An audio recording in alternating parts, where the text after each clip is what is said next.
Polly's Immersive Awards. I'm Sophia Moshasha, your red carpet host, and we're back for year 5. Thank you all for being here, and let's hear it for the team who put this show together. So the Polly's is now called the Immersive Awards, and tonight we celebrate the incredible achievements and innovations in the world of immersive technology. This show is powered by the love and enthusiasm of this community, and we want to thank everyone for their support on our mission to make the Polly's Trophy the gold standard in awards for the immersive medium. This evening is dedicated to honoring the visionaries and creators who are shaping the future of our industry. As we gather here tonight, we not only recognize the outstanding work of our nominees and winners, but also reflect on the profound impact immersive technology has had on all of our lives. We have a great show planned for you, and I'll be welcoming guests here in person at the Microsoft Garage in New York City and from across the world. We're going to have live check-ins from our watch parties in Engage in VRChat, where our physical audience here extends into the Metaverse. Check our socials for information on how to join. As we gather here tonight to recognize the outstanding work of our nominees and winners, we reflect on important moments for our community, encouraging us to think about the future we're building together. And at the top of the hour, Julie Smithson will kick off the ceremony. So sit back, relax, and get ready to be inspired by the creativity and ingenuity of our industry's finest. Let's make this a night to remember. And to kick off the show, please welcome an executive producer for the Polly's and director of partnerships for the VR Air Association. She's been forging groundbreaking collaborative partnerships and connecting creators with the tools they need to shape the future of 3D. So let's give a warm welcome to my friend and fellow XR woman, Ariane Fikki.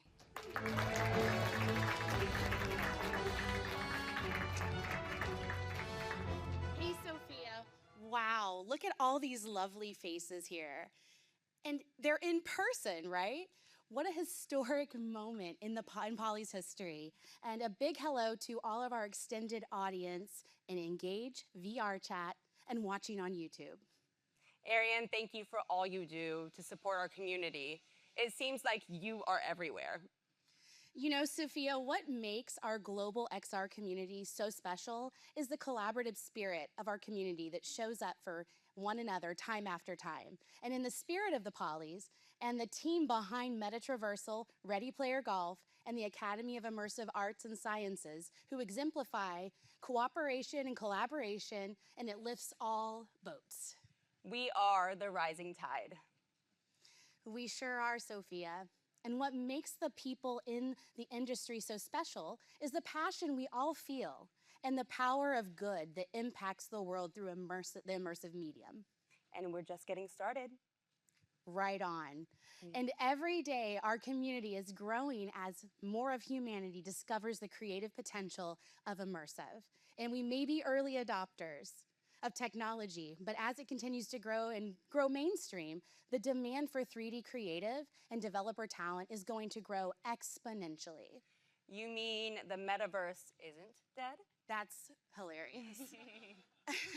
We know better, my friend, and we kid the skeptics.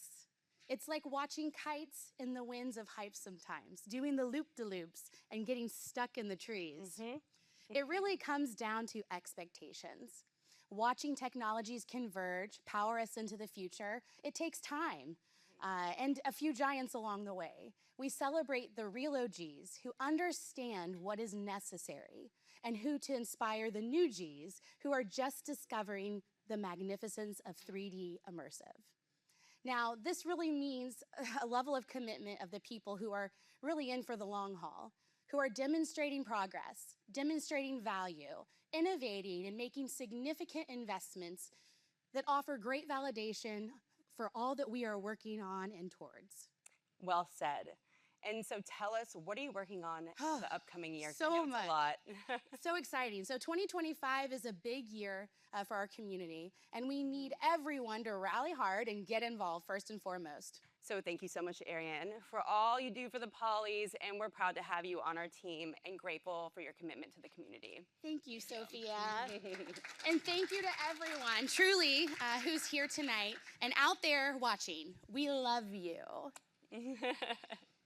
right, thank you.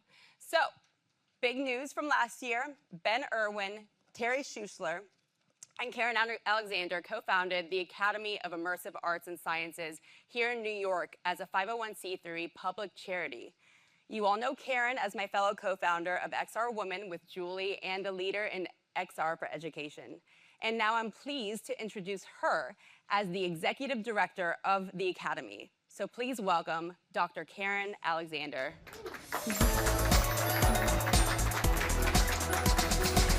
Karen, please tell us all about your vision for the Academy. Well, thank you, Sophia. And you've been an essential part of the Academy from the start. Thank you, Karen. I'll step away while you tell it. Okay, all right. So all of these community-driven initiatives that we've been putting our hearts and souls into the past few years need to have a business infrastructure behind them to make them not just sustainable, but enduring. So Terry Schuessler, Ben Irwin, and I came together with Britton Heller and an amazing board that consists of Mark Billinghurst, Daisy Leak, Sakar Keda, and Robin White Owen. Last year, we kicked things off with 4 epic events in 2 months. First, we started out at the Infinity Festival in Hollywood with a panel on interoperability in immersive production. And that featured Ben, Daisy, Neil Trevett, who's presenting the Lifetime Achievement Award tonight, and Elena Peach, who is the stage manager for tonight's show. And also in November, we put on Ready Player Golf 5, which raised $8,000 for the Children's Cancer Research Fund. Is that not awesome? Yeah.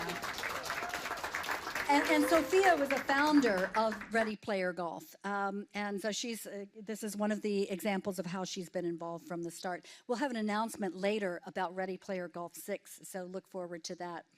Then we kicked off Poly season with Mission Responsible 2, with a colloquium of the Ombudspersons, featuring Kent Bai, Micaela Mantegna, and this year's honoree, Ingrid Kopp, as well as Britton Heller, and they dug in deep to the ethics conversation there. This was in Engage, and Kent Bai has published the audio of that to his podcast. Finally, we ended 2024 with a meta-traversal portal crawl, the 5th portal crawl, and we took the community not just across virtual worlds, but across platforms to demonstrate interoperability. That was hosted by Julie with Ivo Haining, who's last year's Poly's director. She's anchoring the nominee green room tonight. And the crawl featured visits to Grocket, which is a hand-tracked mixed reality game created by our XR woman, Robin Moulder, who is CEO of 3 Pound Games and 3 Pounds XR and is directing tonight's show. And we also went to the Virtual Worlds Museum and Horizon. Julian Reyes was a co-host for that, and he is one of our sponsors for tonight, so thank you, Julian. Now, the Academy is not just a vessel for hosting these events. We see an imminent need for immersive content that nurtures the human mind and spirit. So we formed the Academy with a vision to educate, inspire, and recognize achievements. And we will do that by producing, licensing, distributing immersive content. The idea is to serve a function like PBS and the BBC do by creating content and distributing it that is in the public interest. And it's in the scope of our charitable mandate for educational, cultural, artistic, scientific, and public affairs programming. So we believe that the best way to walk our talk of ethics in the metaverse is to serve content that demonstrates it. We have a program in development called Wiki3dia, and you can use your imagination to conjure up what that might be. But we're only just getting started, and we need to hear from you. To activate our vision, we need your help. The big question is, what does this ecosystem need? We're defining our programs and we're raising funds to support them. And there are many ways that you can help out. You can provide ideas, you can throw some money at us, you can volunteer. So please reach out to me, to Ben, to Terry, to Robin, to any of the Academy board members. And together, let's build a future that we want. So thank you all for being part of the Polys. We're very proud to be a fiscal sponsor for the Polys 5. And I'm going to turn things back over to Sophia to go back to the red carpet. Thank you. Awesome. All right, time for our guests for the red carpet. I'm thrilled to be joined by someone who's been in the heart of New York's immersive tech scene, DJ Smith from the Glimpse Group and NYVR. All right. Oh, there you go. All right. So DJ, you've been a key part of NYVR community for years. In post-COVID, we've all felt some major shifts across the tech world. So much has happened in the tech space, introducing so many new innovations and opportunities. So what does the rebirth of New York's immersive ecosystem look like? So it's funny seeing the same sparkle in members' eyes that come in for the first time to our meetups at NYVR. And I say it kind of humorously that it feels a little bit like 2015 again, because there's just a new rebirth. And I'm excited to see now the next generation and what becomes possible with all of the advances, not only in the hardware, but on the software side and the AI influences that are bound to come. So on that note, how has the rise of AI reignited excitement in the immersive space, especially for the next generation of XR creators and innovators? So for a while, I felt like it was sucking the life out of us. But I think we've turned a corner. And I think that the process of making experiences and the content within our own experiences is actually being elevated now that things have kind of stabilized. And I think the investors will now start to say, well, that AI is super cool, but when it's paired with XR tech, that's when the magic happens. Mm-hmm.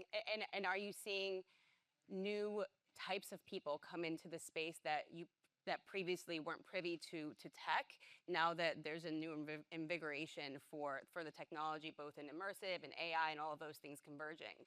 I think VR XR people or VR people are a strange breed. And I think that they come from a very different background. Some are artists, some are hobbyists, some are investors. And I think that's been consistent actually from the beginning. It's like some people just get it. They just understand what this medium can do beyond just the gaming side of things. And exciting because I think more people are starting to actually get it, which is great. So DJ, thank you for everything that you do to shape and support the immersive community, especially right here in New York. Oh, it's my pleasure to be here. And thank you for all the organizers of this amazing event and spreading the word. Long live VR. Long live VR, that's right. Thank you. So it is an absolute honor to be joined by someone who has spent over a decade leading with purpose and passion. CEO of Silicon Harlem, Clayton Banks.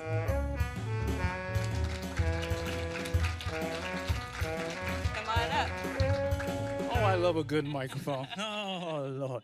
Well, so Clayton, thanks for joining us today. You're not new to the space, nor are you to the Polys, so really appreciate you being here. And you've always championed tech equity and infrastructure as essentials, not luxuries. And your work has always centered on community, making sure that technology works for people and not the other way around. So what does it mean to you to truly optimize tech for people? And how do we ensure it enhances lives instead of replacing or excluding anyone? I do a lot of work in Harlem, for example, up in Upper Manhattan, where don't always have access to some things. And the more we're able to provide access and exposure, the more all of us become better. And that's why I love Ben and his family and everybody else believes in that, and I do too. So that's my first point to be made. Listen, I've been a technology person for a long time. I love technology, but I love people better. Don't ever forget that. So on that note, you work with everyone, including from kids to seniors, and you're helping entire communities step into the future. What is the future of the next generation that's growing up with these technologies look like? What should they expect? Well, one of the things that I've been really focused on lately, which is probably a little different than what everybody is talking about this today, but I do look at the future, particularly everywhere, not just here in New York and not just in the United States, but across the entire world. There's a certain thing right now that's so important. Something that we've been using a word for so many thousands of years, but it hasn't been used to talk about how to make everyone have a shot.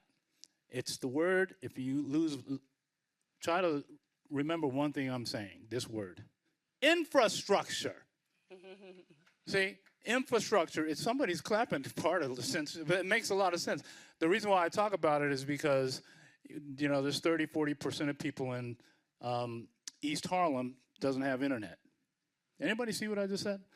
Why I say that is because it's an infrastructure issue, not a issue people thing or there's something about the companies or anything like that. It's for the infrastructure, same like a street, right? A street is paid out, everybody can have a car or a bike and stuff on it. That's what infrastructure does. It gives everybody the same of access. So I'm here because I love the polys. I love what we're all doing together collectively. We'll see how it all continues to go on, but let's make sure that the infrastructure, that's at the bottom of all of that, so everyone gets a good shot. Absolutely, and the World Bank, which I'm working for currently, is doing a lot of work around that and digital infrastructure. So definitely follow up on what they're doing because it is very important work if we want the rising tide for our industry as well. That is the future. So Clayton, thank you for being such a powerful voice in this space, reminding us that technology must always serve people first, and you're helping build a future that's connected and inclusive and inspiring. So thank you so much. Thank you. I'm getting kicked off. Thank you very much. Thank you all. Thank you. Let's really have a lot of fun. Thank you, Clayton. All right, and now it's time to take you into one of the most exciting places to experience the polys, the Metaverse. We're heading over to Engage, where an incredible live watch party is already underway, filled with immersive enthusiasts, creators, and community members from all over the world.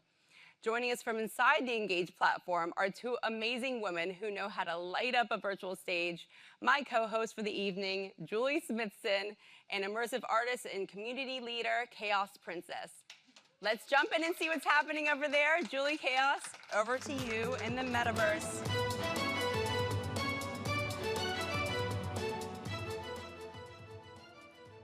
Hi, everyone. I'm just waiting for the little bit of lag to finish in the world, but we've got a watch party playing in the polys. Can everybody hear me in the watch party right now? Yeah? All right. But I can see some amazing people. I see Celeste Lear is here, Carlos Ochoa, Sarah Barker, Edward, France. I see lots of people here. So now I should be global. There we go. Yay. Christina, they can hear you.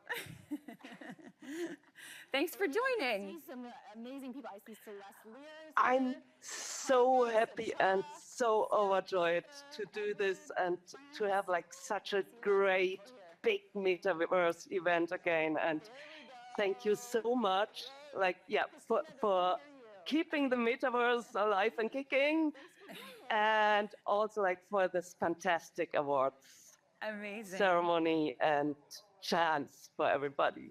Thank you so much, and thanks for being the host today. It's amazing to have this community join us remotely, and this has always been the mission for the polys, to blend these worlds together. And the group here in New York says hello. If everybody wants to say, hey, everybody in the virtual world. Thanks for being the host. Amazing. Well, we're going to head back to the real red carpet here. Enjoy the show, everybody. It's going to be an exciting day.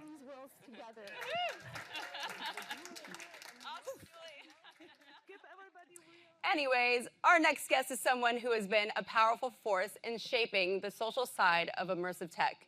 Please welcome our community honoree, Fidel. Hi. Hey, Andy. All right, Andy, thank you so much for joining us from Europe. Where are you joining us from, actually? Somewhere in Europe?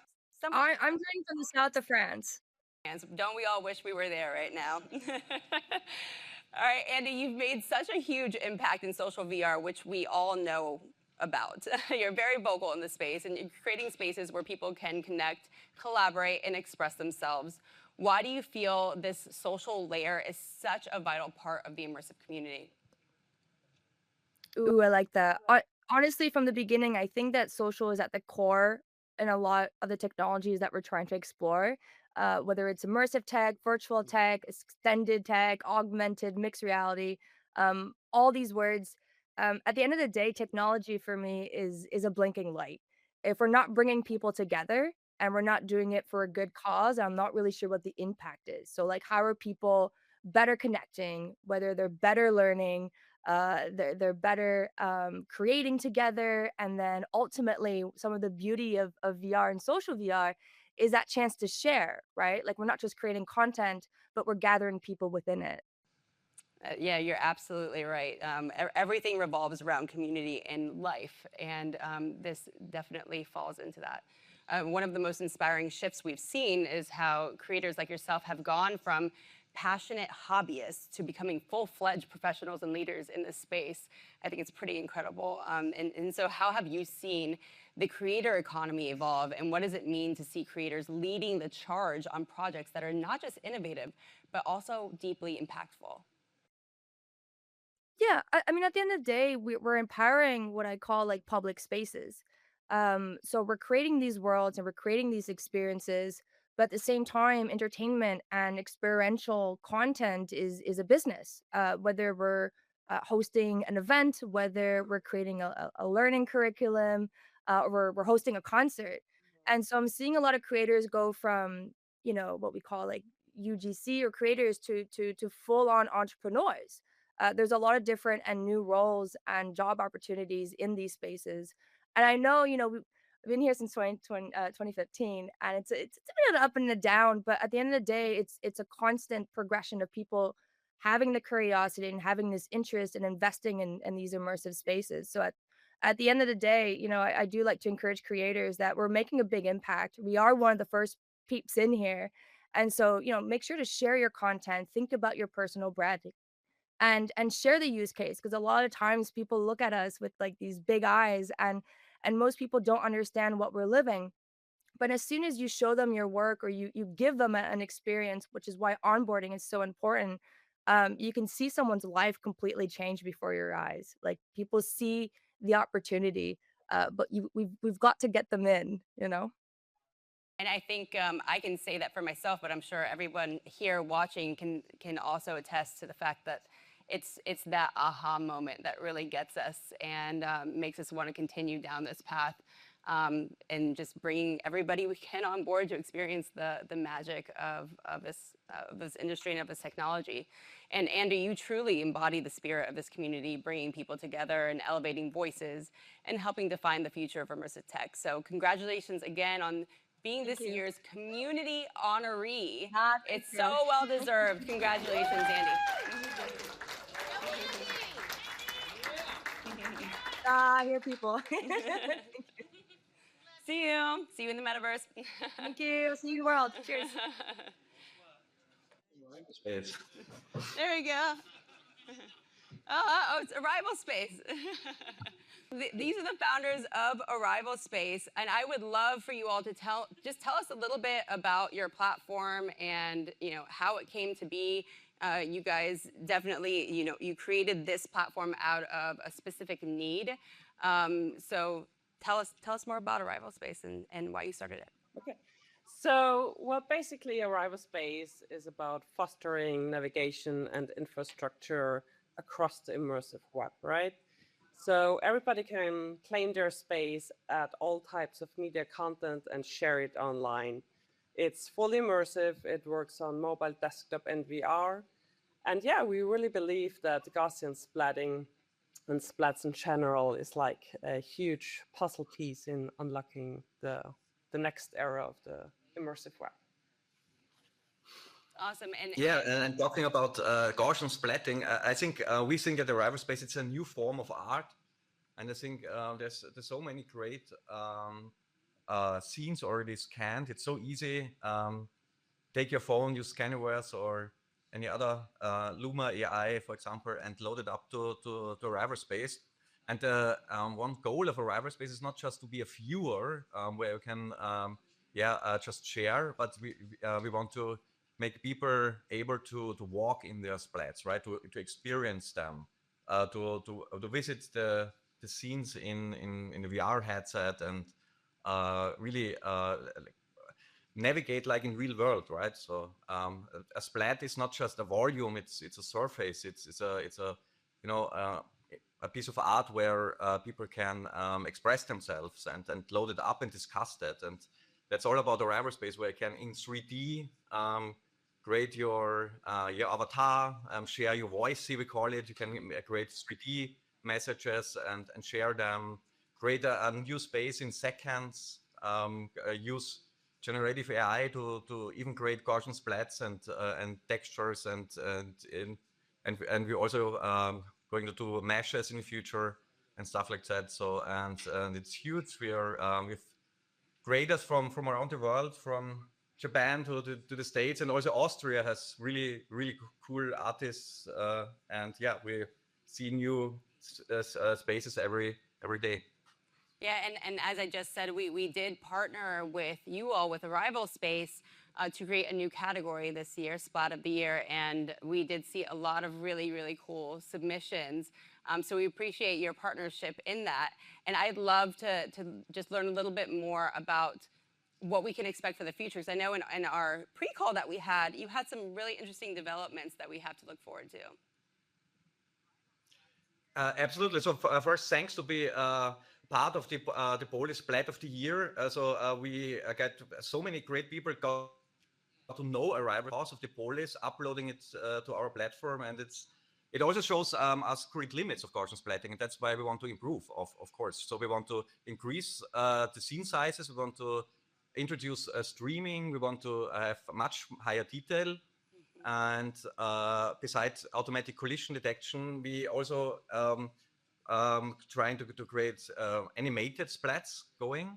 Like splats are right now mostly static. There are great papers released around the world how to make them animated. We already have animated splats in a Rival Space. You can experience them, but there's no way of right now to upload them and to process them, and that will be the next step for Rival Space. Yeah, and thanks to the whole Polish XRWomen team, we're super happy to partner with you guys as always, and it really shines a light on the creators using splats as a new form of art, and we're super happy about this partnership and like growing the 3D ecosystem together with everybody, right? So, and also good luck for all the nominees, right? Fingers crossed. We're very excited for the nominees, and thanks to everybody who participated in the competition. Absolutely. Lisa, Thomas, thank you both for being part of this year's Polys and for all the work you're doing to help shape the future of the immersive web. So next, we have a special treat. It's a pre-recorded conversation with two dynamic creators who are pushing the boundaries of immersive storytelling and XR content creation. You probably know Hugh as one of the go-to voices in VR filmmaking and 360 content, and Keeley Turner as a powerhouse creative bringing immersive experience to life across platforms. Together, they're shaping how we think about narrative and impact in this space. So let's roll that conversation and hear what they had to say.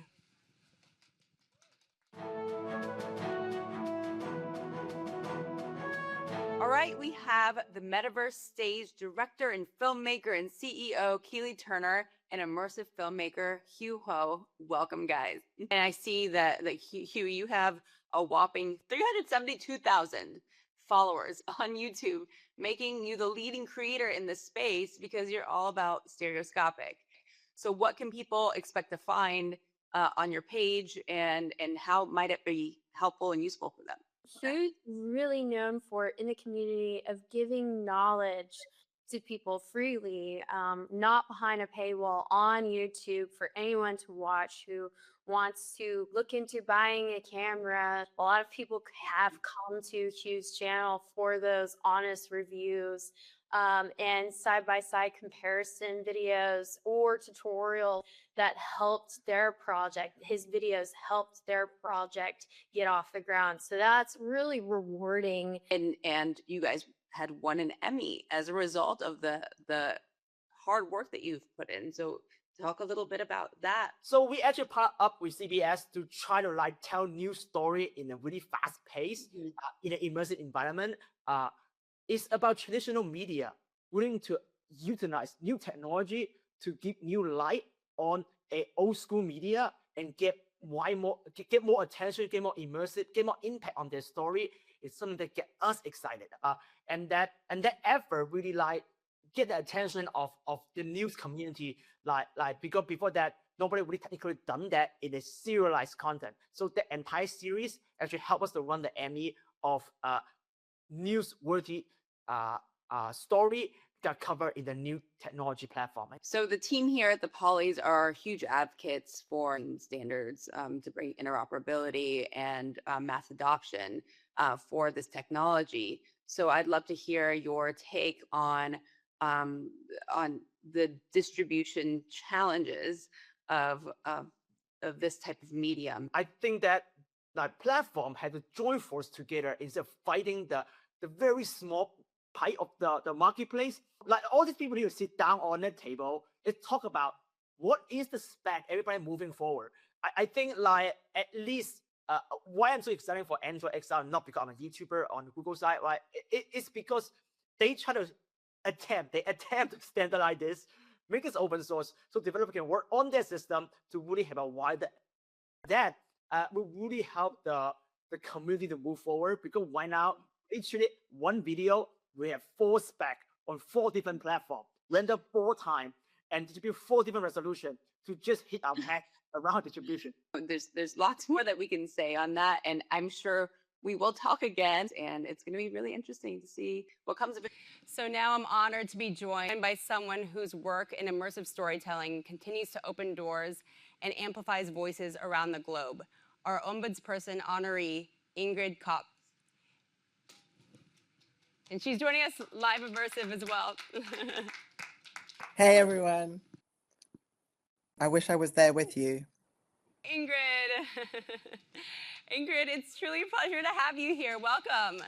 I followed Thank you. Yes, I followed your incredible work with Electric South, and it's been so inspiring how you've been championing immersive storytelling across Africa. So tell us what the XR community is like in Africa today, and how is the technology helping to share the stories of local artists and cultural perspectives with a global audience? I think like a lot of places, I mean, probably like everywhere, you know, it's been up and down and sideways for the last 10 years that I've been working specifically in South Africa and across Africa. We have a lot of the same challenges, and then we've got like some of our own challenges. And I loved, you know, the comment about infrastructure earlier, because obviously infrastructure is a big issue. But I think one of the things that has been so exciting for me working there and learning a little bit about how to work, you know, because I actually only moved back to South Africa in 2015, is just how much innovation and ingenuity there is on the continent, and how many people are working in this space, and how collaborative they are.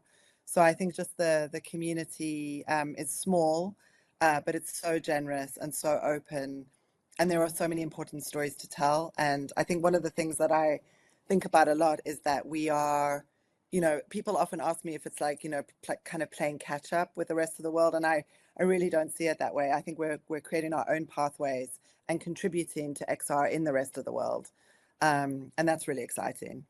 Absolutely, and like Clayton said, infrastructure is key to bridging that market for these global communities to join in on this lovely roller coaster we call immersive technology. We know that it doesn't come easy to bring these technologies into emerging markets, and it comes with with some challenges, especially when it comes to infrastructure and access. So from your experience, what strategies or approaches have been most effective in overcoming these barriers and ensuring that creators across the continent can participate in this global movement? I think, one of the things that I have always thought about from the very beginning, but I think it's crystallized a lot now, just with developments in AI and the way technology is moving, is it's a little bit like ethics. You can talk about ethics, but you really have to do ethics. And I feel the same way about XR. I mean, you can talk about what's not working. You can talk about all the issues around XR in Africa, when there are other issues around internet access and electricity and things like that. Sometimes, not always, and it depends where you are. But if you're not doing it, it's all very theoretical. And so I think that's what we're trying to do in a really small way. I mean, we're a small nonprofit, Electric South, but I think just by running labs and workshops with artists and then funding work and getting that work out and getting it to festivals all around the world, we're kind of creating a pathway. And then, we're also then creating new collaborations with other people who are creating their own pathways. So I think it's just the walk the path by create a path by walking it. That's kind of the only way I mean, it's the only way I know how to do anything. And I think XR is no exception to that. And then the more I do it, the more I also realize that, there are all of these ethical considerations which are specific to Africa, and we're kind of facing those now. But yeah, you've just got to do it. You can't just talk about it. I mean, and thank you for representing in that continent. And we definitely need more powerhouses like yours, and your work is such a powerful example of how technology, when paired with purpose, can truly create change. So Ingrid, congratulations on your nomination here, and thank you so much for everything that you're doing to power the tech community. Thank you. It's lovely to be here. Well, I'm not there, but it's lovely to half be there. So now I'm honored to be joined by a true pioneer in the immersive web space, this year's Lifetime Honoree, Ken Russell. Hi, everybody. Ken, we can hear you. Hi. Awesome. Hello. Hi, we can all see you now. Hi, Ken. Hi, everybody. Ken, you've been a long advocate for the power of the open web as a platform for sharing experiences and strengthening global connections. As someone who shaped technologies like WebGL, WebGPU, and WebXR, how do you see these tools continuing to advance that vision over the next few years? Well, I think that as we continue to make them faster, more accessible, more available to everybody, and keep adding, to the feature set that creators can take advantage of, you're going to see more rich experiences that anybody can share just with, the click of a mouse or a pointing device to your fingers, right in your headset or on your phone or on your laptop computer. And I'm really looking forward to seeing like all the even more awesome experiences that come as we go from WebGL to WebGPU, for example, in the immersive web. Absolutely, and with such powerful tools that are now available in the browser, the role of collaboration becomes even more important. So what role do you think major tech companies and open source communities will play in helping to accelerate the adoption of web-based immersive technologies? Well, I definitely see a necessary and close collaboration. And the reality is that the web browser is a complex piece of software and requires a lot of engineering behind it in order to keep it safe, fast, secure. And so that requires fairly significant investment. And I really see that happening or continuing to happen by larger technology companies. At the same time, there's always awesome contributions by the open source community. And many of the creators are in that community. Like the really long tail of awesome experiences that you can see are really coming from that open source community. So I see both parties necessary in the evolution of this ecosystem that we're building, and I hope that we'll continue the collaboration for many, many years to come. And we're going to need that collaboration for many, many years to come. And so, Ken, your work has helped lay the foundation for an immersive web that's open, accessible, and full of potential. Congratulations on your well-deserved Lifetime Achievement Award. and thank you for everything you've done to move this industry forward. Thanks so much. Really appreciate it.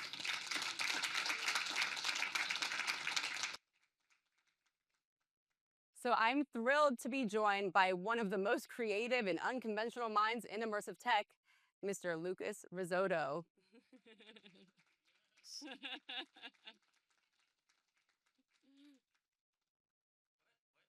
What an intro. Unconventional could go any direction. Anyway, hi. Come on, come on. We're not strangers. Not anymore, we're not. Lucas, you built some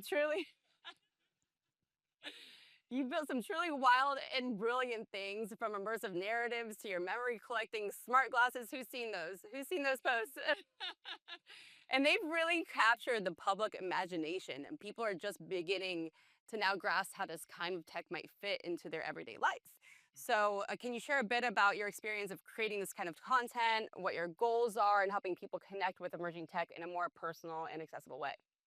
Yeah, I mean, so I've been building stuff like everyone else here, trying to create products, launch them to market, and do all that stuff. And it's you'll learn very quickly that in the first 80% of it, right, that just like the initial prototyping and building something is the fun part, and then there's the last 20%, which lasts forever, which is turning it into an actual product. And I started to go like, what if I skip that part and build projects specifically for videos, right? But to make really good stories, to create the project, see where it goes, and create something for the mainstream public instead of productizing it. And it's been very, very fulfilling because you can just do a lot of things, and you can, most importantly, try to stay, stay in sync with the public. Because I think in general, the tech industry is kind of like separated itself. It's kind of like distant to how the average person thinks. And I'm trying to these projects to realign myself, being like, what do people actually want? What do they need?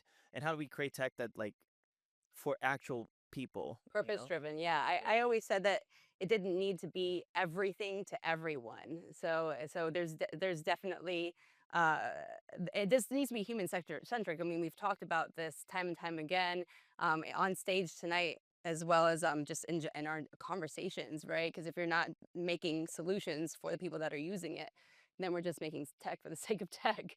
And one thing that we've seen is that not every piece of tech lands on the first try, and some innovations stick, and others need a pivot to meet the real user needs that we were just talking about. So how can we as an industry take a collective step back, reassess challenges that we're trying to solve, and make sure we're not just building tech for the sake of tech?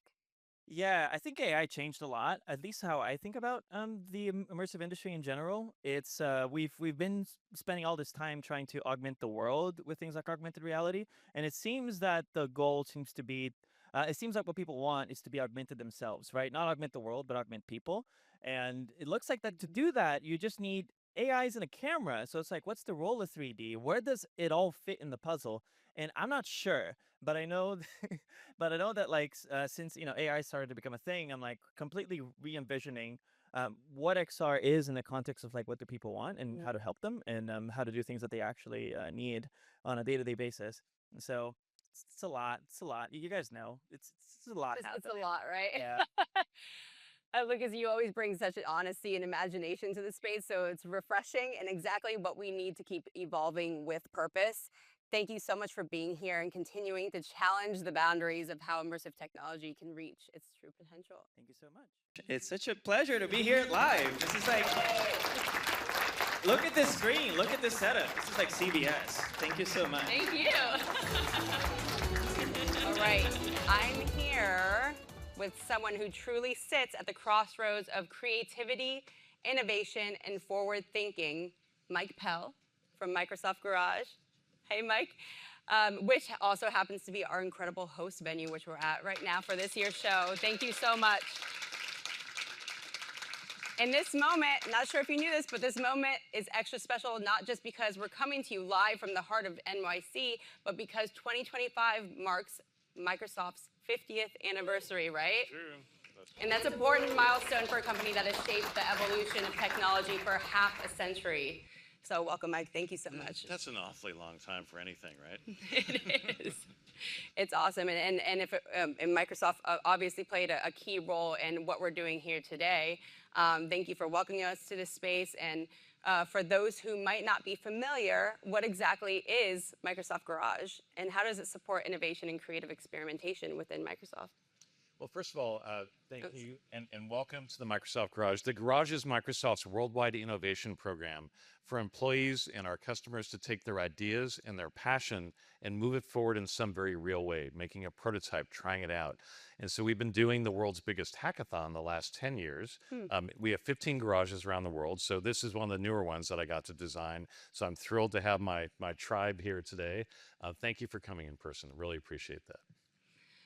And your title, Envisioneer, is one of the coolest titles I've ever heard. And tell us a little bit about what that means and how you bring future-focused thinking into your work here.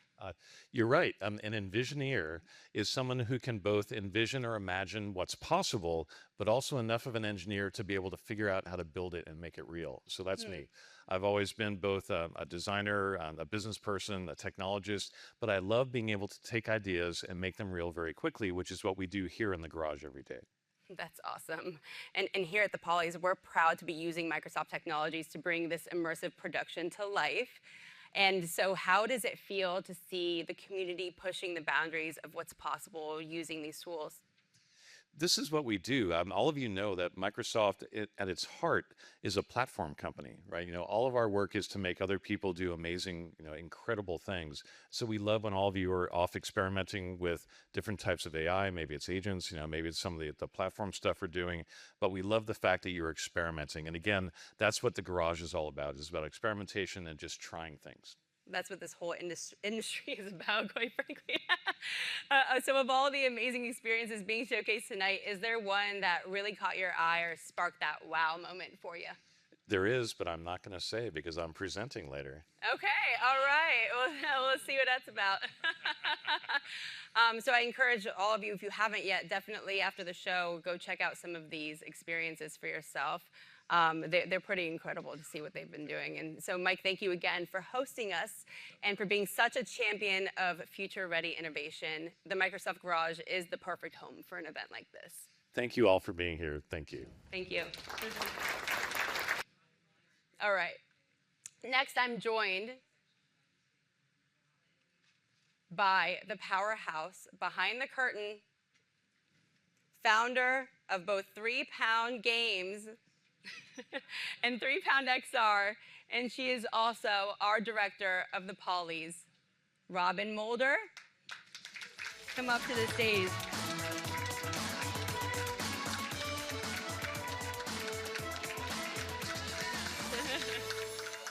My gosh, how's it been so far for you, Robin?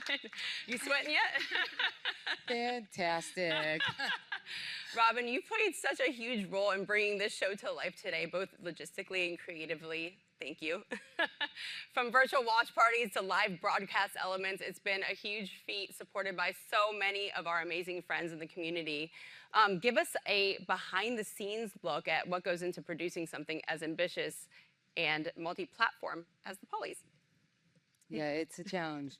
Directly Powell's Immersive Awards is like conducting an orchestra across multiple realities. Each platform, YouTube, VRChat, Engage, it's its own instrument with unique timing, tempo, and tech. Behind the scenes, we're syncing live cameras, avatars, audio, audience flow across networks we've custom rigged for high bandwidth multi-stream output.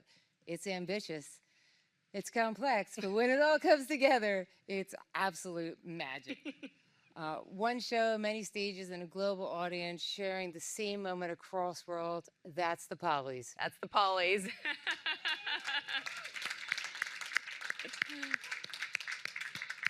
So switching gears, one of the standout innovations from your company recently is 3-Pound X Games is GrowKit Core. It's a platform that significantly simplifies the creation of immersive experiences, which you actually demonstrated at the XRWomen Symposium recently. You had a workshop there and we all learned how to use it. It's pretty incredible. Even I developed in Unity. Awesome. Sophia? Can you share how GrowKit Core is accelerating spatial computing, native app creation, and why this is so crucial for the growth of our industry? Absolutely. We also showcased it over at NYVR. Woo! Here we are in New York and all that. Crooked Core was born out of a simple but frustrating truth. Immersive development is still too hard. It takes far too long, even for experienced teams. Every project we built, whether it was games or training or enterprise, we kept hitting those same friction points. So we built a solution. Crooked Core accelerates spatial computing apps by giving creators a modular AI toolkit that handles the hardest parts: interaction systems, mixed reality, hand tracking, networking, and AI, all pre-integrated and customizable. It's low code when you want speed and full code when you need flexibility. So we need this. We need to adapt this for the ecosystem to solve our biggest challenges, from education to healthcare to planetary sustainability. We must build an XR ecosystem that scales with us, that evolves with our needs, that empowers creators, not just consumers, that breaks down barriers between disciplines, geographies, and generations. XR isn't just about immersion, it's about connection. And the stronger our ecosystem, the more prepared we are to meet the future together. That's awesome. So we have a video to showcase this awesome tool, so let's roll it. Cool, thanks.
That was awesome.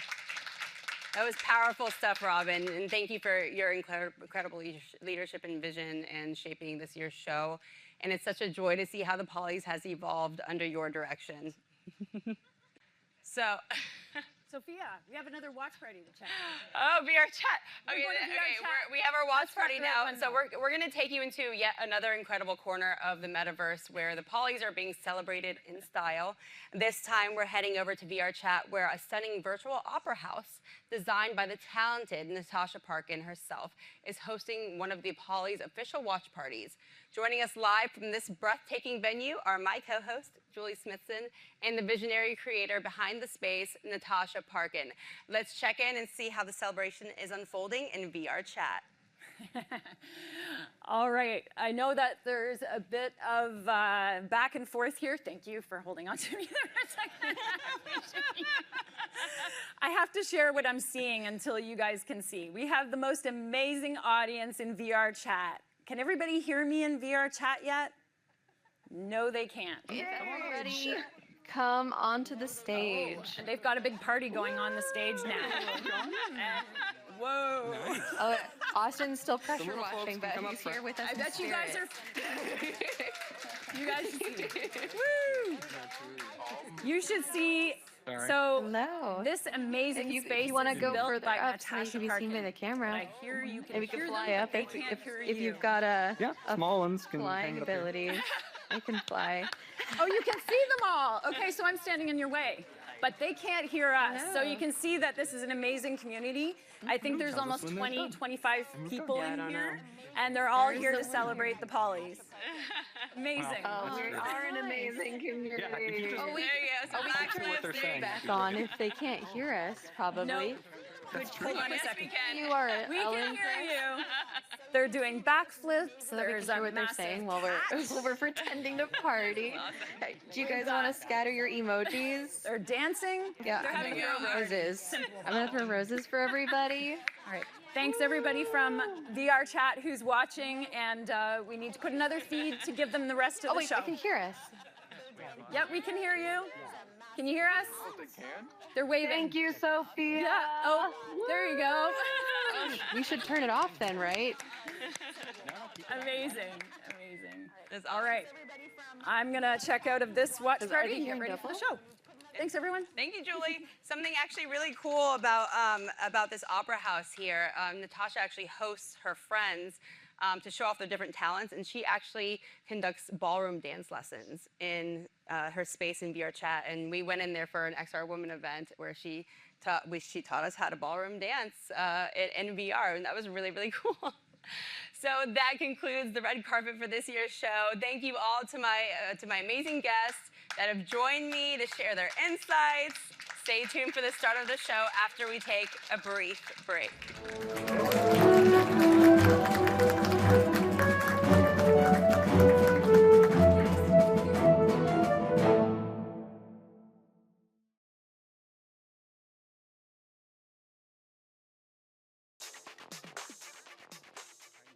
They're live now.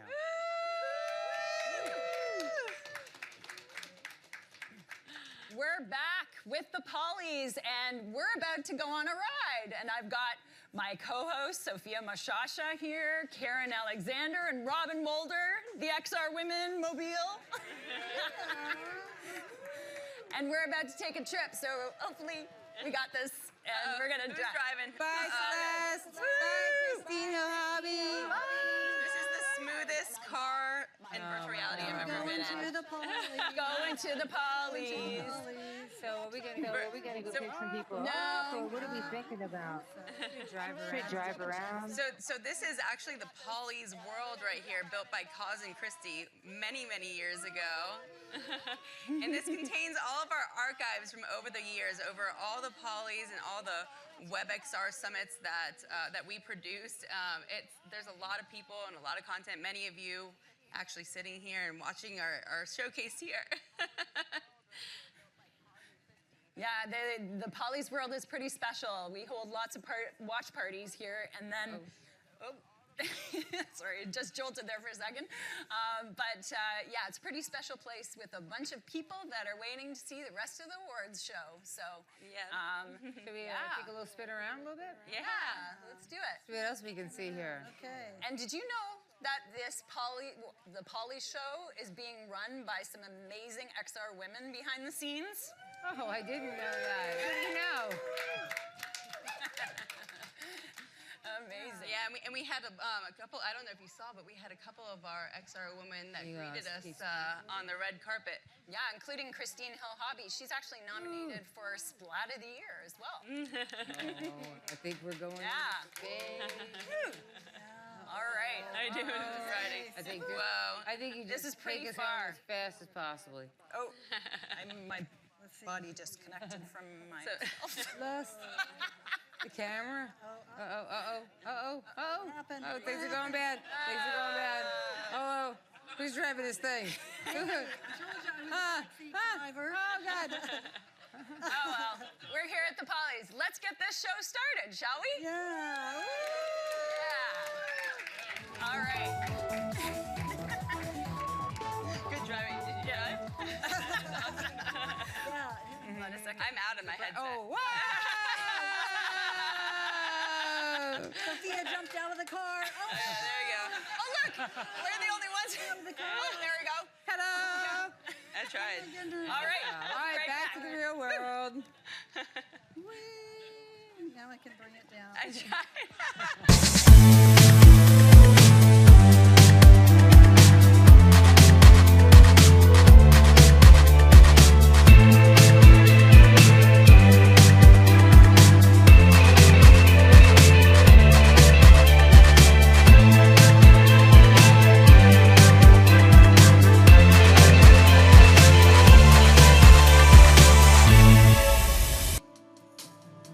Hello, everyone, and welcome to the 5th Annual Polly Awards.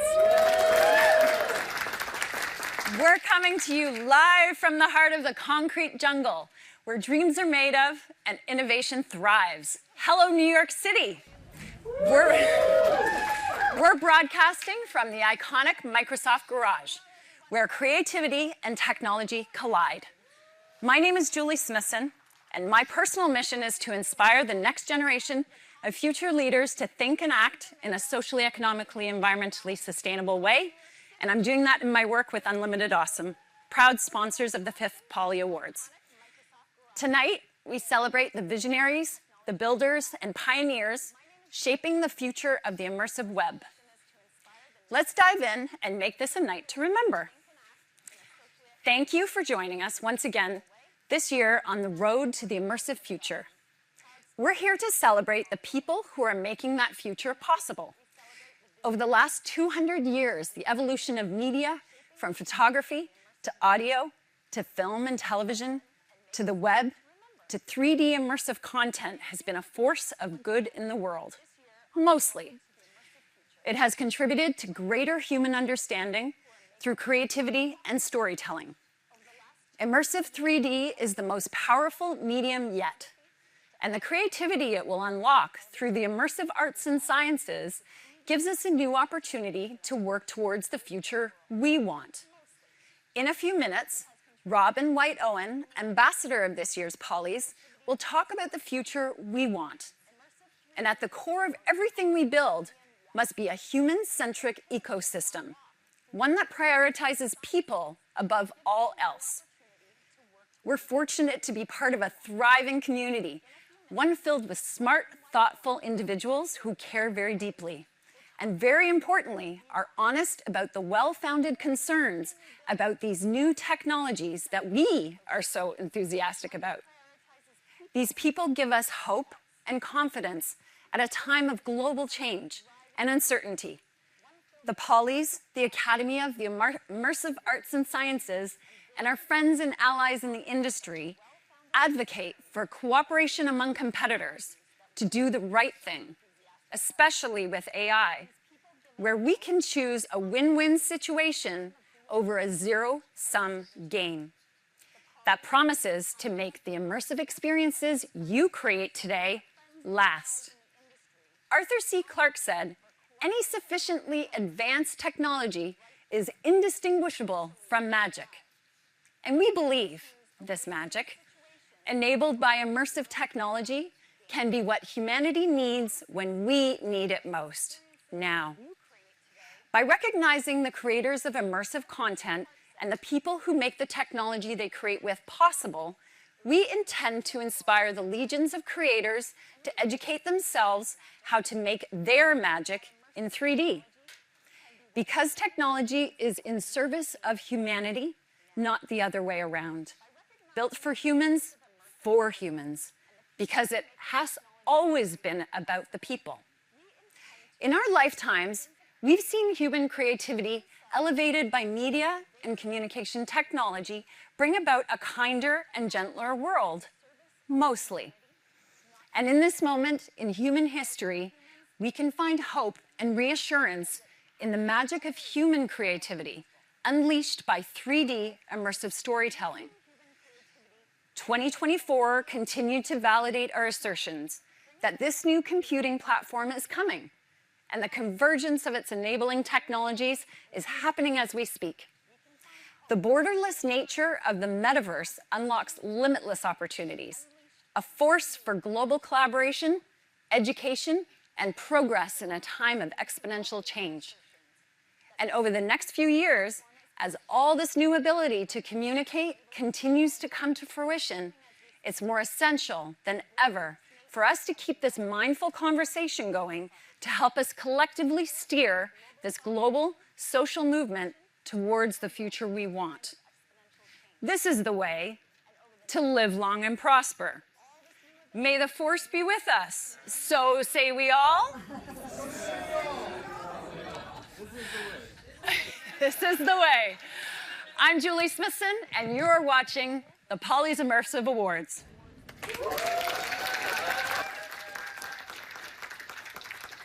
Next, here to talk about the future we want is ambassador to this year's Polys, board member of the Academy of Immersive Arts and Sciences, chair of the Polys jury, and co-founder of Media Combo. Please welcome Robin White Owen.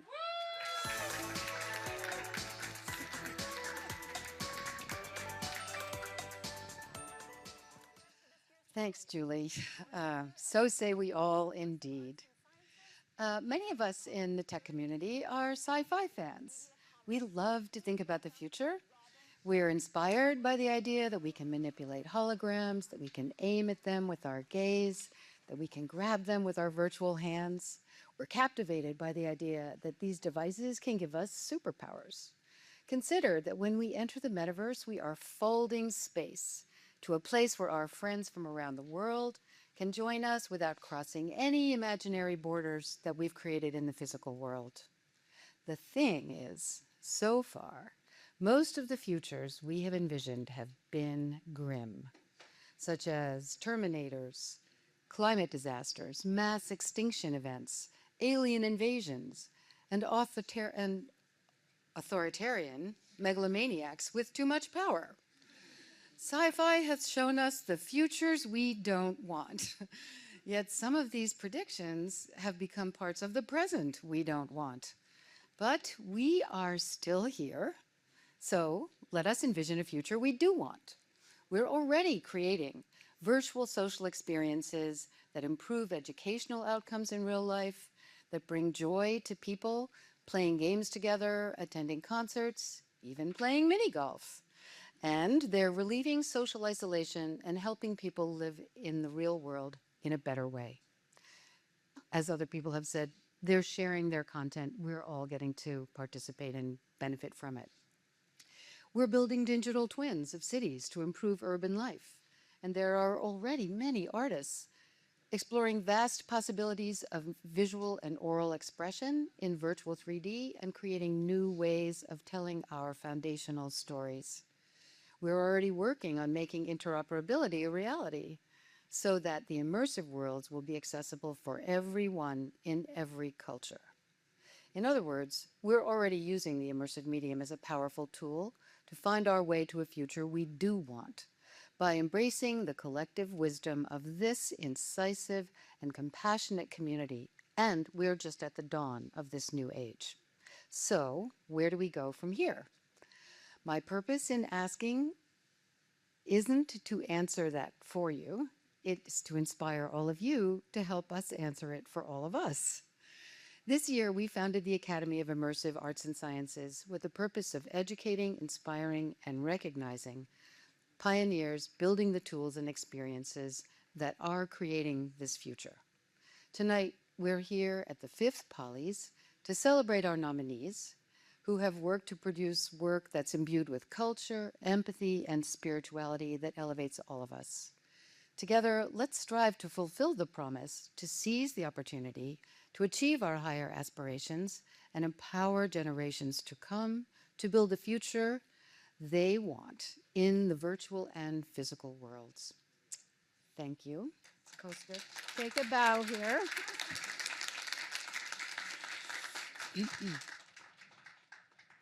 Thank you, Robin.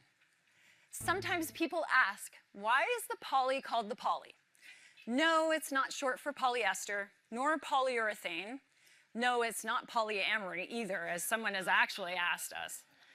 Obviously, it's the polygon, which is a fundamental building block of 3D graphics.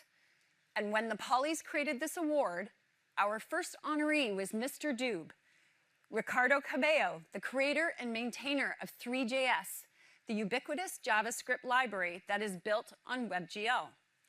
And so the legend goes, 'twas with Mr. Doob that began our tradition of successive honorees.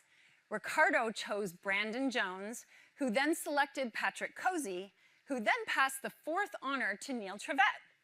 And lo, it came to pass that the lifetime honor for the trophy named after 3D graphics became about celebrating those who have contributed foundational work to the 3D graphics standards ecosystem. And this year's honoree, Ken Russell, has made significant sustained contributions. When we asked his friends, they each came back with the same words, well deserved. Let's roll the reel for Ken Russell.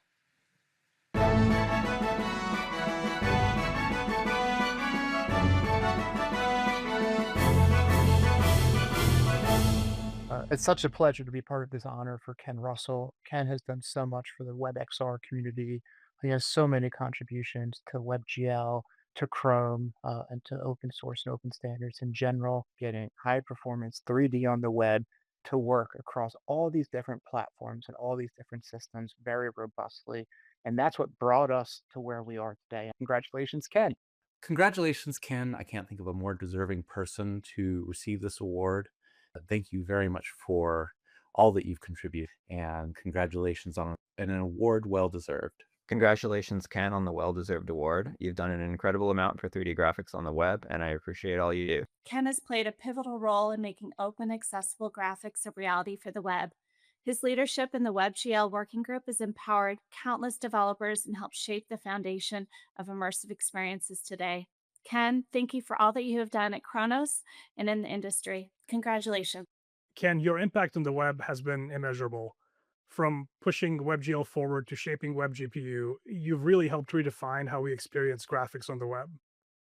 Your work has empowered developers, artists, creators everywhere, and you've made real-time 3D in the browser not just possible, but amazing. This reward is super well deserved. Thank you and congratulations. All right. Well, here to present this year's Lifetime Achievement Award is Neil Trevett live with Ken Russell. What are we doing? StreamYard. Okay, they're in StreamYard. Great. And are they here now? Yeah. All right, let's roll the reel. Is he live? Neil, are you there? I'm here. Can you hear me? Ah, there we go. Hello, Neil. Yeah. And thanks, Julie. Thanks for the introduction. And you're absolutely right. So we've gone full circle. As you said, Mr. Dube based 3JS on WebGL. And in fact, WebGL has been the foundation for almost all 3D on the web for the past 15 years now.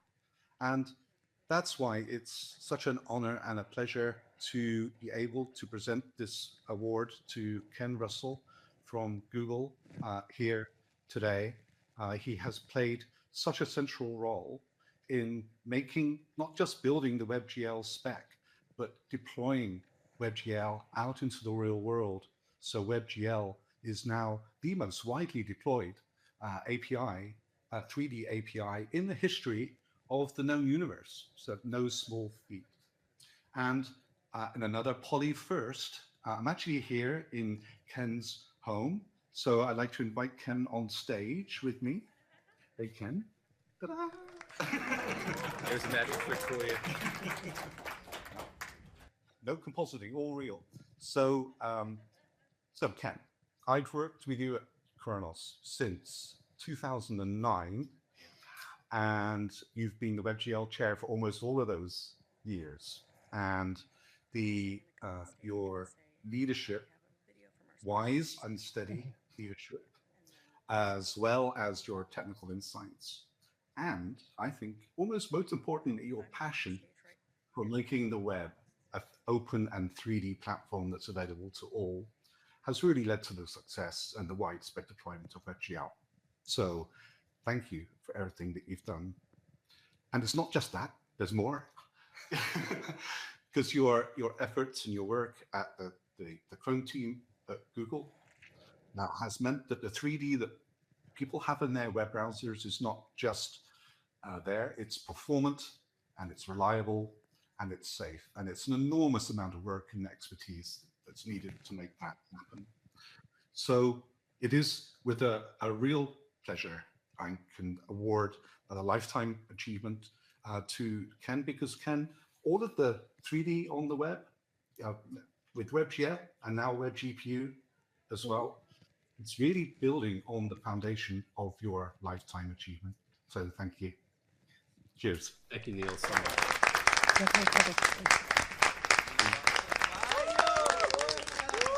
Thank you, everybody there. And this thing is so cool. Look at this. It's 3D. Oh my gosh.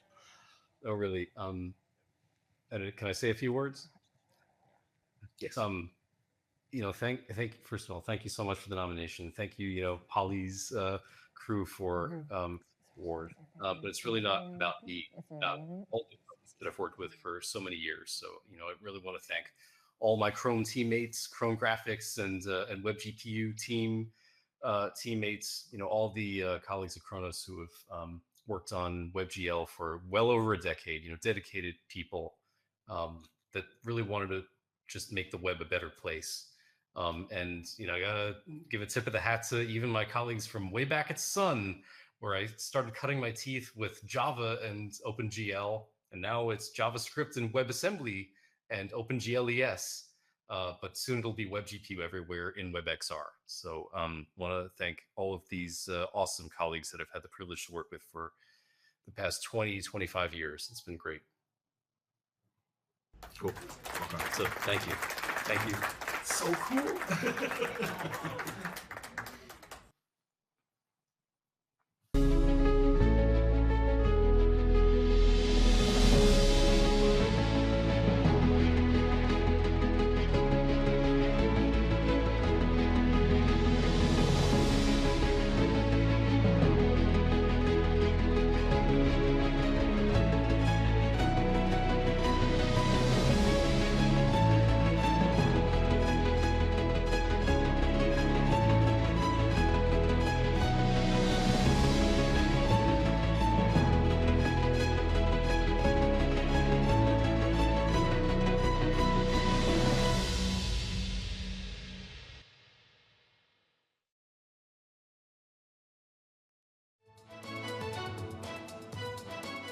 Many thanks to our sponsor, Cesium, for being a part of this community.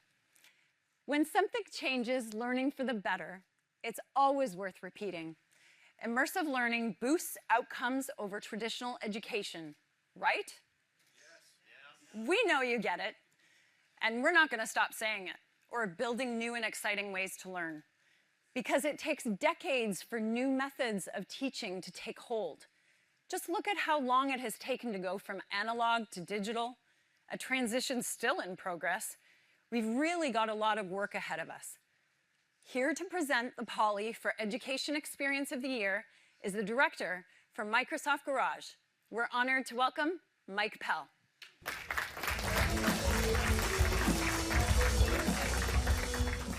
Hey everyone, so my very good friend Amy Peck couldn't be here tonight to present this award, but she will be back, don't you worry. So thanks, Julie. Really appreciate that.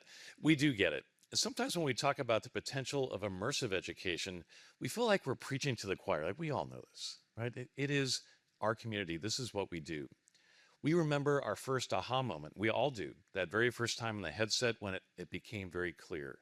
And we love when other people get to experience that aha moment. It's when Tom Furness calls a sacred moment. That time when you realize the potential of spatial learning. We call it sort of the wellspring of passion that we all feel. It's a unifying force. It helps us to ponder the enrichment of the human thought and immersive education. And you're right, Julie. It does take some time, more than we like. We all know, we've seen the sine wave, right? But these emerging technologies will continue to evolve. We're still waiting for the tech to become affordable and ubiquitous and ready to rise the tide for everyone.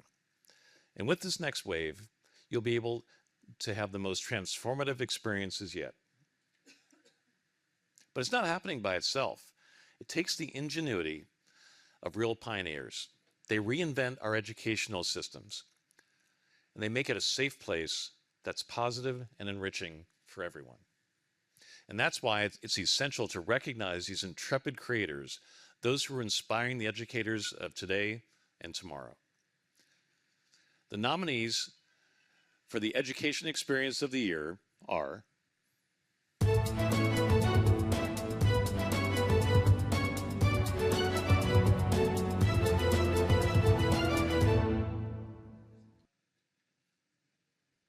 WXM100 Theremin. It may prove even more challenging to play the Poly's theme on a theremin than on a calypso drum. But thanks to Tristan John, who is a Developer of the Year, nominee last year, we can keep on rocking in the free world in both AR and VR. Sure. With eclectic instruments that we might not run out and buy ourselves. The theremin. Let us learn how to play this iconic electronic instrument. This is supposed to be Amy having a voiceover. and push the outer limits to make our own eerie soundscapes. Next up, in arm's reach, Felix Herbst. Yes, another Forma Developer of the Year nominee is back is winning 5 prizes, including the grand prize at MIT Reality Hack, and an Augie for Best in Show, which is quite the feat. This mixed reality experience opens a portal to a timely reminder of how pollution, rising sea levels, and yes, wildfires, like the tragic fires recently affecting Southern California, remind us how climate change is impacting all of our lives. Using needle tools, the prefrontal cortex team planned and exceeded this important statement in a weekend, which is impressive. And next up, we have CHLAVM, otherwise known as CHLAVM. Our favorite purveyor of acronyms, 2021 Creator of the Year, Karam. Hey, Karam. But it's more than a celebration of the cultural heritage depicting transitional garments and traditional dances.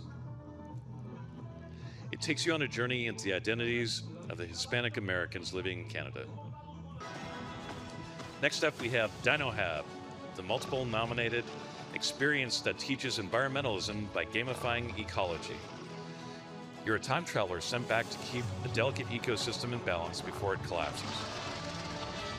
You get to pet an egg, hatch a baby, and triceratops that feed it health. Then unlock rewards, you solve puzzles to keep your baby dinosaurs dinosauring. And now, we have Vivaldi 3.0, the immersive world of the 4 seasons. Each of the 4 concertos gets its own magical world, themed as a season where you watch virtuoso Ara Melchian lead the string ensemble to bring new life to these immortal compositions. Ara, rosin up your bow and play your fiddle hard, just like Charlie Daniels. Now down in your chair right there and show us how it's done. Next is the World Bank scorecard. This is what we like to see. More international organizations utilizing XR to its potential. World Bank scorecard demonstrates the impact that their programs have across the globe. World Bank continues to set an example of how global enterprise holographic displays can bring statistics to life in immersive 3D for infographics that help you understand and remember. And with that,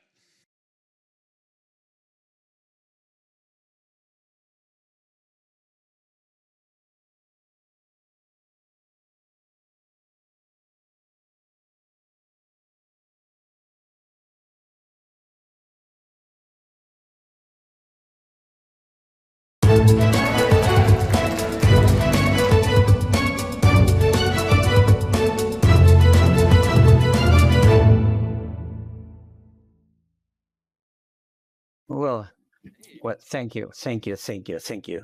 Thank you very much. I can't believe that, you know. So I'm really happy, you know, we have an incredible team making this project. And most of the team are ladies. I hope that Adam Malikian is watching the show and all the team there. I love to see Christy, that is one of the key parts, and Andy as well, and Encarna that was doing an incredible job. So thank you very much. I cannot say more words because already it was said by Julie, by Brent, because we are fighting to work for a better world. And we are not trying to make something incredible or trying to do something hype. Just our mission is because we want to make something that will preserve the planet, the democracy, and all the values of the humanity to make a better world. So I have no words, you know, but okay, I think I will invite my colleagues to say something. Thank you. I love you. You know, I love you, Jimmy. I love you, all these guys. So you are incredible. And for us, it's really incredible because this is a big journey. We have been working 5 years in this environment, trying to engage the kids and the students with this technology.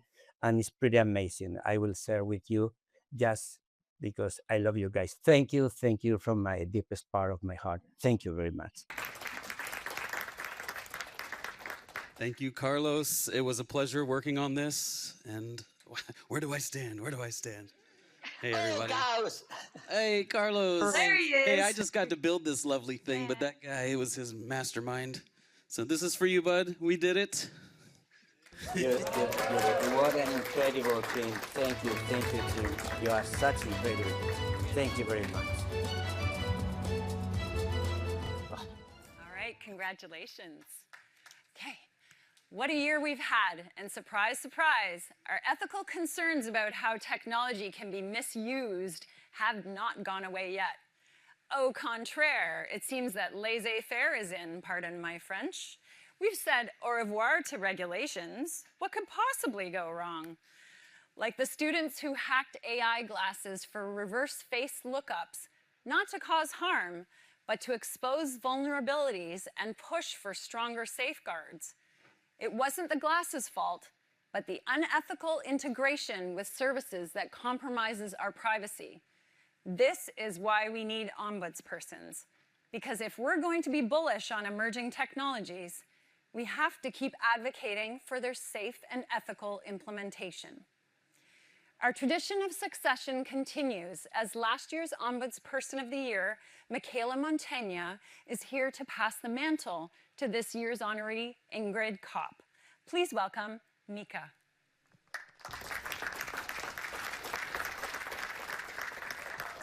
Thanks, Julie. Hi, everyone. What a year indeed. But like the Hitchhiker Guide to the Galaxy taught us, in dire times, do not panic. We have absolutely nothing to worry about, right? Government leadership and legislators are 100% competent. Institutions, agencies, and safeguards? Who needs all the bureaucracy and fuss when the tech bros know what is best for us? And if my acting chops aren't good enough to convey the irony and exasperation in my words, I will go back to my hopeful closing from last year's acceptance speech. There, I wish that the future looked more like Star Trek than cyberpunk. Unfortunately, with the emerging challenges to democracy, that green future, one where our collective destinies are ruled by corporations, is around the corner. So, at this turning point, we are in uncharted but yet familiar territory. History repeats itself, but we can learn from it.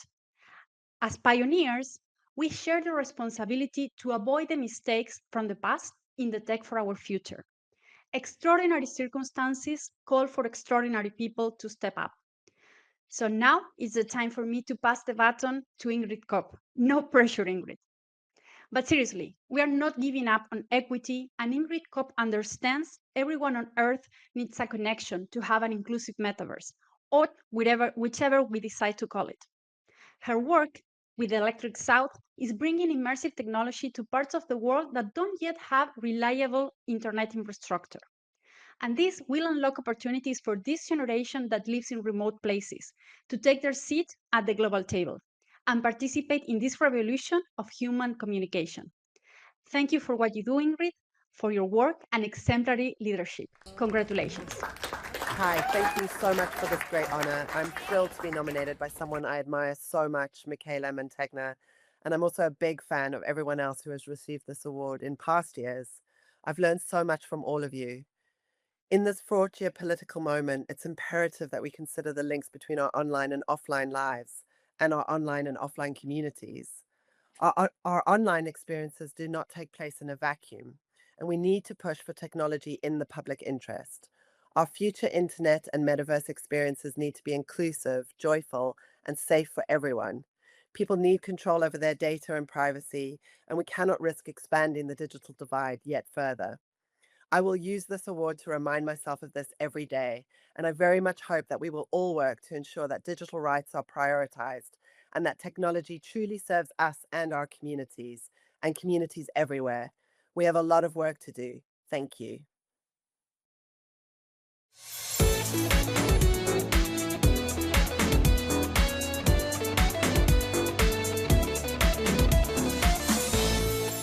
Despite us allowing native apps into competition this year, 4 out of 5 Game of the Year nominees are still WebXR. No downloads, no limits, just pure gaming freedom.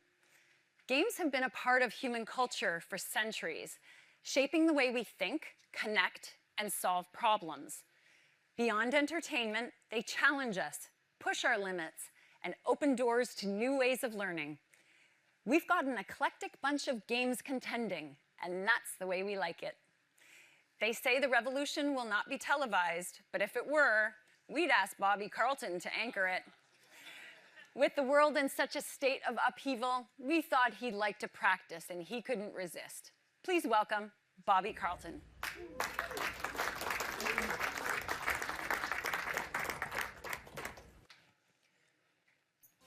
Thanks, Julie. You are right. I couldn't resist the invitation to present Game of the Year at the Polys. Games inspire and challenge us, offering a powerful escape during life's toughest moments. They are full of deep meaning, teaching resilience, strategy, and teamwork. While the world watches brilliant creators build new worlds, giving us hope, connection, and strength to face challenges head-on, one epic adventure at a time. The nominees for Game of the Year are Meduzonic by Mauricio Martinez Gonzalez. This WebXR workout game lets you choose from a wide selection of different music genres and switches up the coming at you fast game scenario by making you use different buttons for different objects coming towards you. This isn't over yet. Netrunner by William Escobar and Cyberware Studios. Imagine that you are in a Tron-like world with a different twist. Netrunner is a lot more physical because you are using your arms to propel yourself forward and use your buttons to change lanes in order to avoid obstacles, making it both mental and physical. Archery Evolution. Killing killer robots is more fun with bows and arrows, don't you think? It is definitely my preferred method of hunting. When I find myself alone on a space station being chased by drones firing lasers at me, Vite Ravix Florian Siki hits the bullseye with this performant game experience using the Wonderland engine. Neo Fables. We are happy to recognize Neo Fables in the Game of the Year category because it gamifies prompting to create your own character and story and visualize it for you. I wonder, what if my prompt was to make me Neo from the Matrix and I asked it to write me a fable? Would it make it a Neo Fable in Neo You Fables? embody the strength and resilience of Neo. In the land of Aesop's fables, your goal to end global fascism will take on a unique approach. This visionary integration combines WebXR and generative AI for the first, but not the last of its kind, interactive immersive experiences. 30 Ninjas and Dark Slope collaborated on an amazing 3-time nominated experience where you get to feed baby dinosaurs and grow mushrooms with their poop. These are exactly the essential skills kids of today will need to survive in the new economy.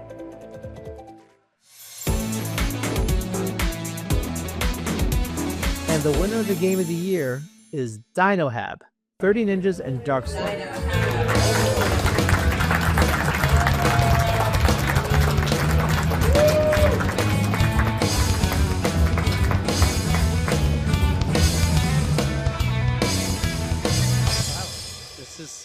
This is a surprise. It is really humbling to be here, to meet so many interesting people that are here. I have a quick list of people to thank for Dinohab, which is just this fantastic dinosaur MR experience.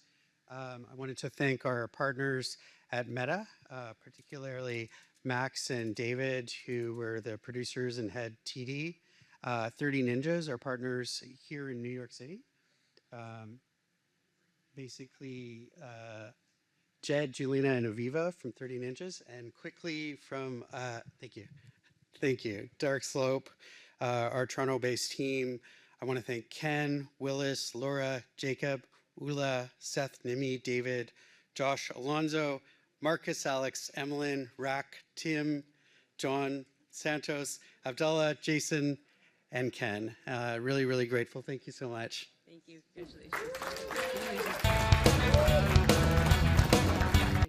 Congratulations. Congratulations. Okay. Our award for innovators is about recognizing those who either did it first or did a novel integration or optimization. For example, back at the first Polys, this award was presented by Terry Schuessler. And we recognize Martin Lukert with a nomination for integrating hand tracking into WebXR. Since then, untold numbers of developers across multiple platforms have been refining hand tracking. When it's good enough, we don't need a controller. We can look back and thank folks like Marlon, who made little big things like hand tracking in WebXR happen. Martin didn't win a Poly that day, but if you're out there, Martin, the Polys remembers. We have the most competitive edition of this category yet. And as we're about to find out, from none other than Chris Pfaff. Chris, welcome to the Polys. We're delighted Thanks, to have Julie. you. Thanks so much. You know, it's amazing to be here because in a nascent industry like ours, innovation is everywhere. Look around you. It comes in many forms. The Polys doesn't take innovators for granted because they're the ones that make our very complex tech stack work. They experiment on the bleeding edge to find new and better ways to help developers and experienced creators do what they do. Now, innovators can be individuals or entire teams behind projects that propel us forward to the promised land of mass adoption. And once a year, we get to pick just a few of those clever folks who move the needle for the benefit of everyone who enjoys this technology. And without further ado, the nominees for Innovator of the Year are Volume.dev. Now, this is the first time we've had a posthumous nomination for a project whose team has pivoted and disbanded. One of those team members is actually Developer of the Year nominee Hannah Bolar. Thank you, Hannah. Volume.dev actually was the first project to clinch a Poly nomination for this year, months before the band broke up. But the Polys is still recognizing this simple but brilliant idea of being able to build and manage your WebXR site from within the headset. So Michael, Laurent, and Hannah, we see you in posterity and hope that your concept endures. Next is iWere, the immersive web runtime emulator. Say that 25 times fast. By last year's Developer of the Year, Felix Zhang at Meta. This reduces friction for developers to build and test WebXR experiences. It's essential to speed up development time, reduce production costs by making your testing and quality assurance more efficient. Now, where Volume.dev's vision was to move functionality into the headset, iWere moves the headset functionality to the desktop. iWere offers precise control over the emulated XR experiment and environment, allowing developers to manage headset and controller positions, simulate complex inputs like button presses and hand gestures, and create customized development tools tailored to very specific WebXR projects. Next is OpenUSD. 2 years ago at SIGGRAPH 2023, it was announced that the OpenUSD Alliance had been formed. The file format, which is the universal scene description, it's all right there in the name, is what the file format actually aspires to be. Now, it was originated at Pixar, and it's become open sourced, yay. To encourage industry-wide adoption, we want to enable interoperability in VFX, gaming, and real-time 3D. For us to future-proof XR content, we really do need a robust open format. And we're rooting, yay, for the OpenUSD Alliance and their partners to deliver a format that is built to last. And with this nomination, we recognize what they've accomplished toward this in the past year. Next is one we all know and love. It's called, what is it? SuperSplat. This is the venerable WebXR creator tool Play Canvas, founded by Will Eastcott. And it's really busted out an incredible and timely new feature this year. Developer of the Year nominee Donovan Hutchins and the Play Canvas team that built SuperSplat, which is robust, open source, web-based editor for Gaussian splats. It enables creators to optimize them for publishing. Our partner, Arrival Space, which was nominated in this category last year, and you saw them, of course, earlier, they hosted the Splat of the Year competition. And their integration of SuperSplat makes it possible to upload your splat to be enjoyed in social VR. And Arrival Space's Developer of the Year nominee, Thomas Richter Trummer, gave back by taking SuperSplat and adding support for the new SPZ file format. This is why we love open source. And that brings us to our final nominee, the SPZ, or SPZ, file format by Niantic. In a stunning announcement that we think was actually one of the top XR headlines of 2024, Niantic introduced a new compression that decimated, meaning they reduced the file size by 90% over the PLY format while maintaining very high quality. Optimization and performance is an essential and primary concern when bringing 3D assets into any VR context, especially social. But Niantic took it a step further. They open sourced it, which makes it an even greater gift to the world. Niantic's Scaniverse app lets you export your splats as models in SPZ, democratizing content creation by empowering anyone with a smartphone to learn photogrammetry and publish high-quality splats with very low file sizes. And we love to see that. And the winner is, wait for it,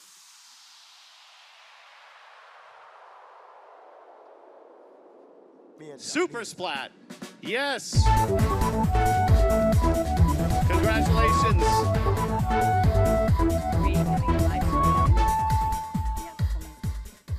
Oh, wow. Thank you very much. We have our Polly here. Thank you very much for the awards. We really, really appreciate it. I just want to say, we've been working on Super Splat for about 16 months now. But it's built on the whole Play Canvas platform. We've been working on this thing for over 15 years now. So I just want to really say thank you to the whole Play Canvas team for all of the work that they've done on Play Canvas up until now. And also I want to thank the open source community who have contributed so much over the years. My heart goes out to everybody. Yeah, Donovan, any words from you? Nope, same. Thank you so much. It's a huge honor. Thank you. Because wasn't that the coolest thing this year? It really was. And by the way, it is Gaussian, not Gaussian. I know a little bit about math, Carl Friedrich Gauss. So give it up to Super Splat. Thank you, Chris. All right. Developer of the Year is one of the perennial categories that we have and one that sets us apart from other award shows as we celebrate the people building the foundation of the immersive 3D ecosystem. Part of our mission has always been to put a face and a voice to the coders, most of whom don't do what they do for their personal glory. They relish being behind the scenes, but they still deserve and appreciate the recognition. Today, we're honored to have a very special presenter, a shining legend who isn't in it for the shine. Dr. Carolina Cruz Niera is a computer scientist and an engineer, best known as the co-inventor of the cave, with a distinguished career as an architect, developer, and creator of the early software methodologies that are the foundation of today's spatial computing. She's an XR Hall of Famer and a professor at the University of Central Florida and a badass XR woman. Please help me welcome Carolina Cruz Niera.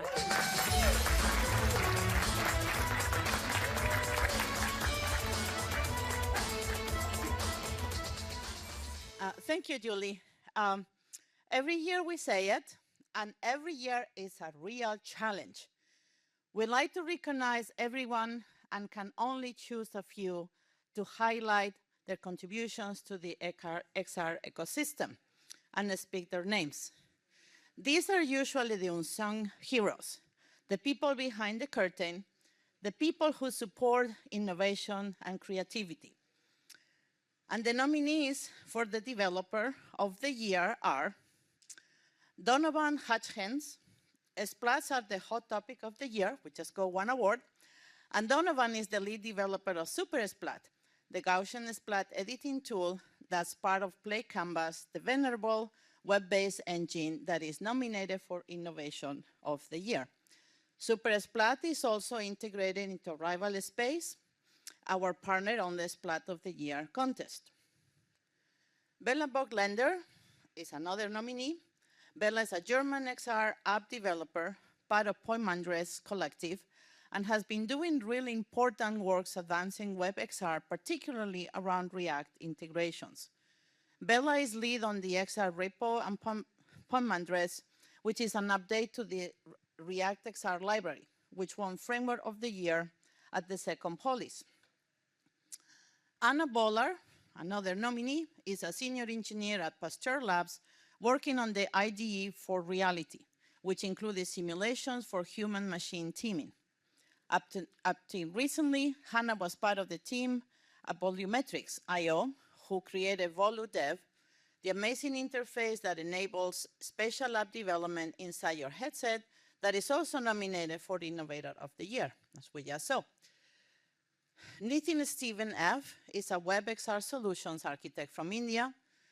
We have known Nitin for years, since he has been turning up at our summits and town halls, and now he's building experiences in Wonderland Engine and leads workshops on building website applications. Thomas Richard Trummer, another of our nominees, the co-founder and CTO at the Austrian startup Arrival Space, the visionary social platform that is making it super easy and accessible for anyone to post 3D content and share it with the world, including splats and 3D models. Arrival Space is our partner for the Splat of the Year competition. Thomas has more than 2 decades of engineering experiences, previously at Bonkfish and Black Shark AI. So, the Developer of the Year winner is, we don't have the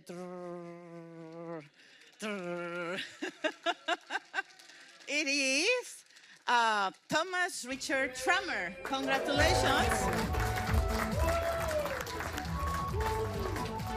Oh, that's unexpected. I'm incredibly honored to receive this award of Developer of the Year. I want to thank my amazing team from Arrival Space. It wouldn't be possible without them.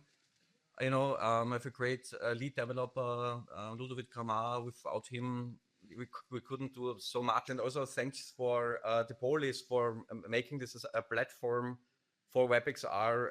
I'm so excited to be here, and thank you all for this incredible award. Guys, I just got my trophy. It looks fantastic. Look at that.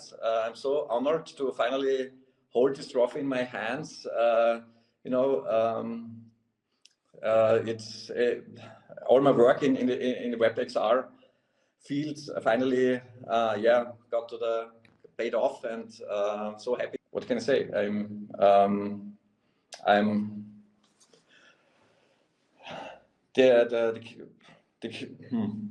The career finally topped in this WebXR Poly Award, and I'm so glad to share this with the world. I'm thinking I'm gonna create a splat out of this award as well, and then make it shine, right?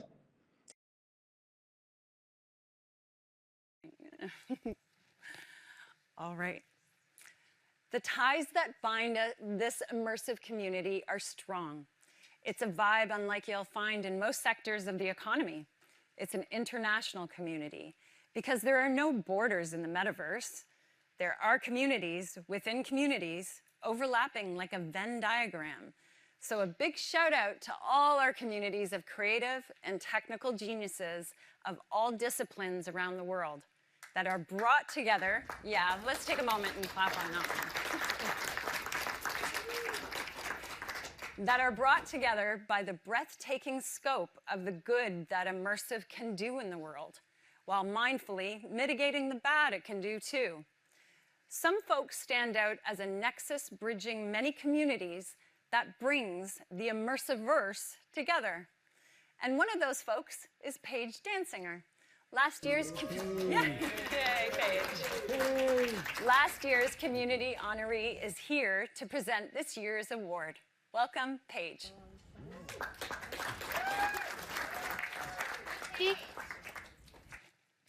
Thanks, Julie. You're right. We are one with the audience here in the Immersiverse. We are one worldwide community, globally, regionally, locally, culturally, creatively, and collaboratively. I love our community, and we're all very passionate about the power of 3D in 3D.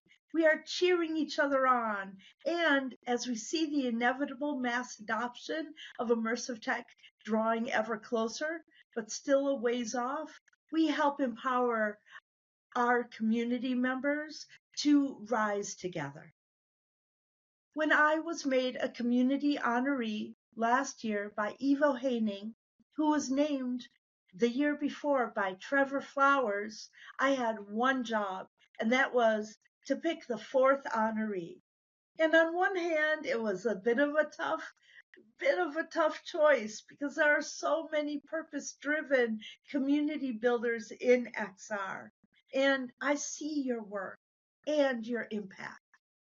And on the other hand, it was a complete no-brainer to pick Andy Fidel, an absolute rock star, to be this year's Poly Honoree. Thank you, Andy. The community deeply appreciates all that you do. When you share the power of immersive technology, your leadership, generosity, impact, and your passion are inspirational. Thank you and congratulations, Andy Fidel. Do you want me to speak? Yes, now? please do. Okay. Well, y'all, like, wow, like, thank you. And be recognized for the Poly Honoree for community. And it means a whole lot to me. Because community, it's not something you just build. It's something you live and you deeply feel. It's a beating heart. When I joined the XR community in 2015, from the start, I was so inspired and welcomed by the amazing people in our industry, which today are mentors, they're collaborators, and ultimately they're friends. Over the years, I've met some of the most brilliant and kind and creative people in social VR. And even today, I still laugh in VR, I still learn, and I still feel that sense of wonder. So I'm really grateful to be part of this wild and utmost beautiful immersive experience. And as corny as it sounds, I do feel like VR has made me a better person. So Paige, I know you're out there. Thank you so much for the nomination, and to everyone I've got to share this journey with. Thank you.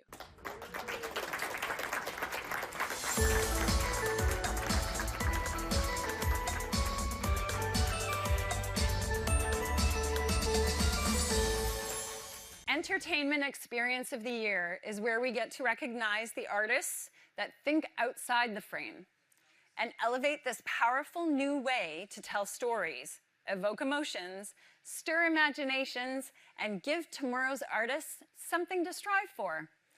Here to announce the nominees for Entertainment Experience of the Year is the president of the New York chapter of the VR/AR Association. Please welcome Cindy Mallory.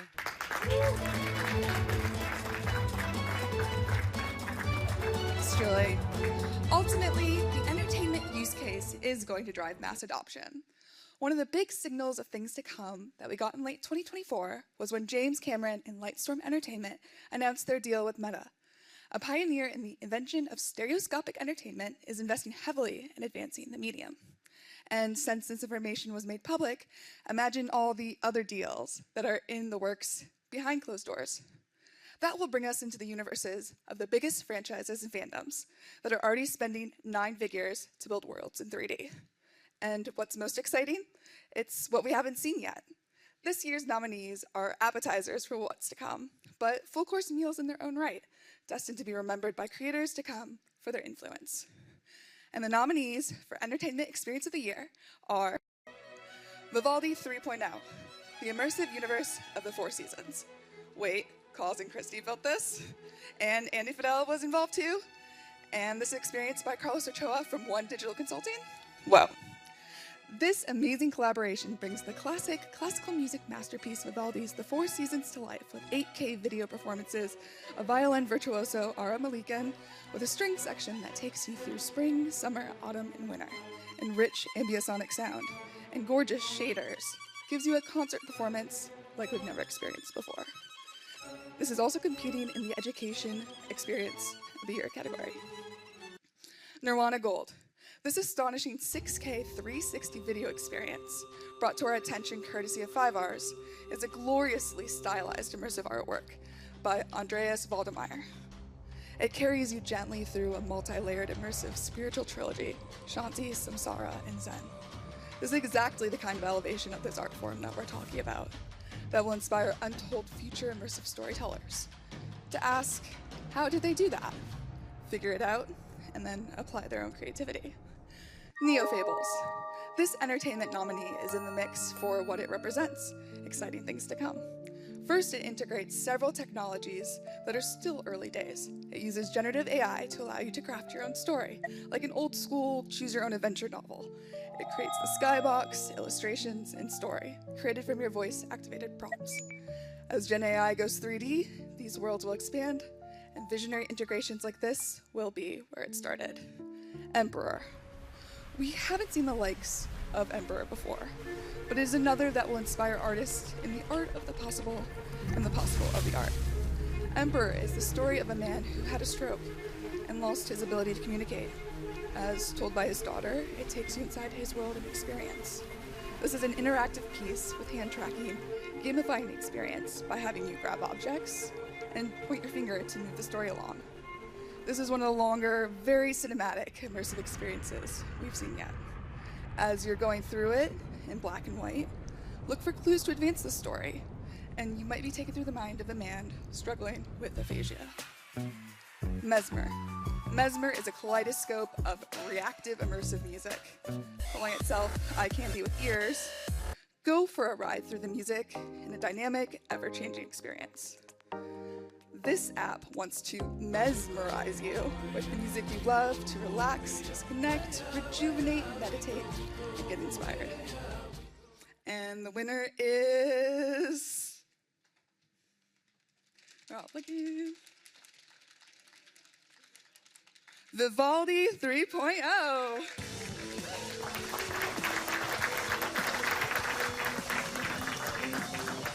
This doesn't seem fair. What can we say? Thank you very much to the Academia, and it's incredible. All the nominees there, Xaos. You are just on the stage. This, as we told you, it was an amazing project.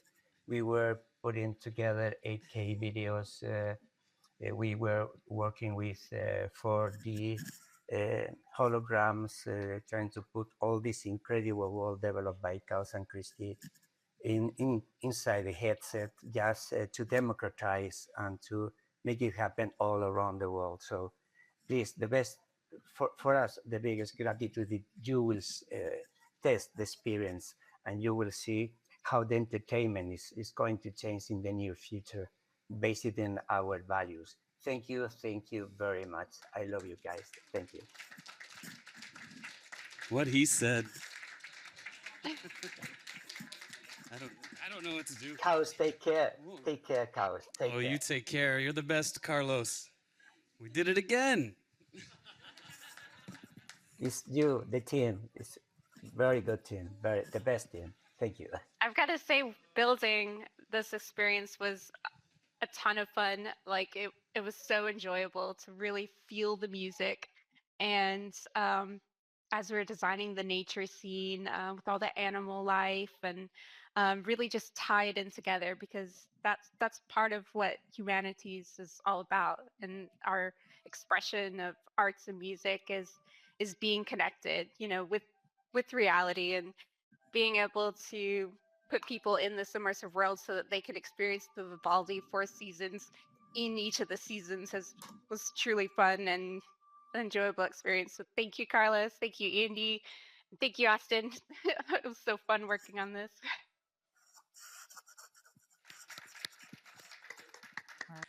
All right, introducing a man who needs no introduction, the impresario of the premier XR industry event, AWE. Please welcome Orion Barr.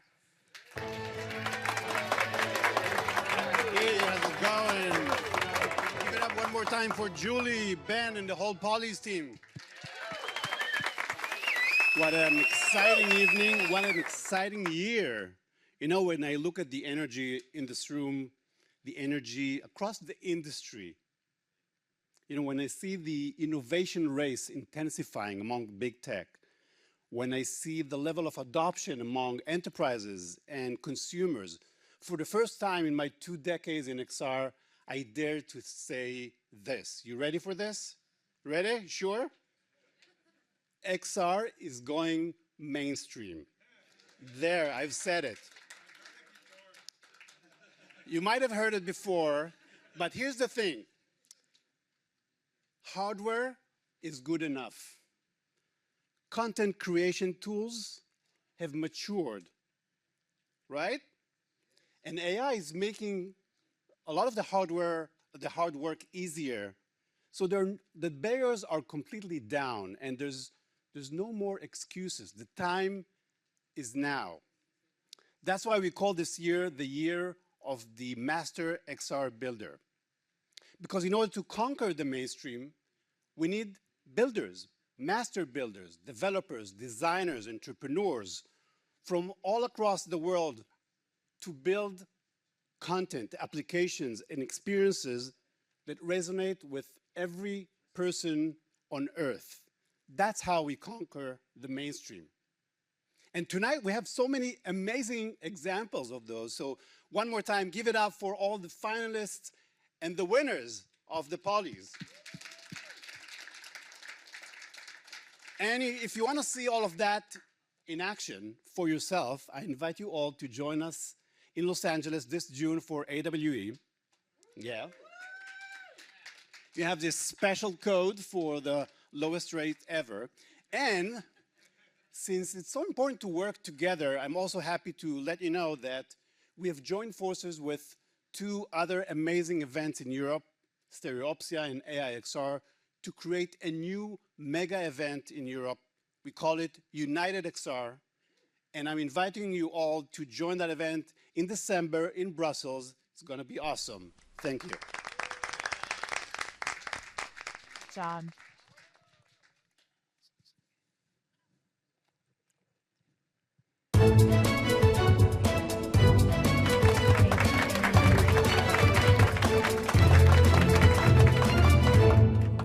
Last year, we had a death in our family. Daniel Dybosky Bryant's impact on the XR community cannot be understated, not forgotten either. Daniel was part of the Polys family, and in December, we remembered him with an epic celebration of his life in the Metaverse that I was honored to officiate. Chris Madson's wizardry in Engage created an experience that did justice to his memory, gave Daniel the send-off he deserved, and gave us all the closure we needed to get through this tragic loss. We dedicated this season to Daniel, and to conclude our remembrance, Chris is going to join us live from the Ready Player Golf Clubhouse in Engage. Chris, over to you.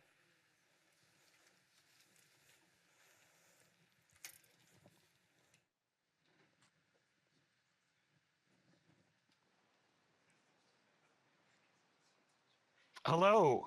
Hello. Daniel was my friend. He was our friend, and we loved him. He wasn't just a part of the Polys family. He was a reason that this family exists. His passion and determination inspired people who went on to inspire even more people. The ripple effect of his energy brought our community together around learning, collaboration, and something bigger than ourselves. Here is how we said goodbye to Daniel on December 15th, 2024.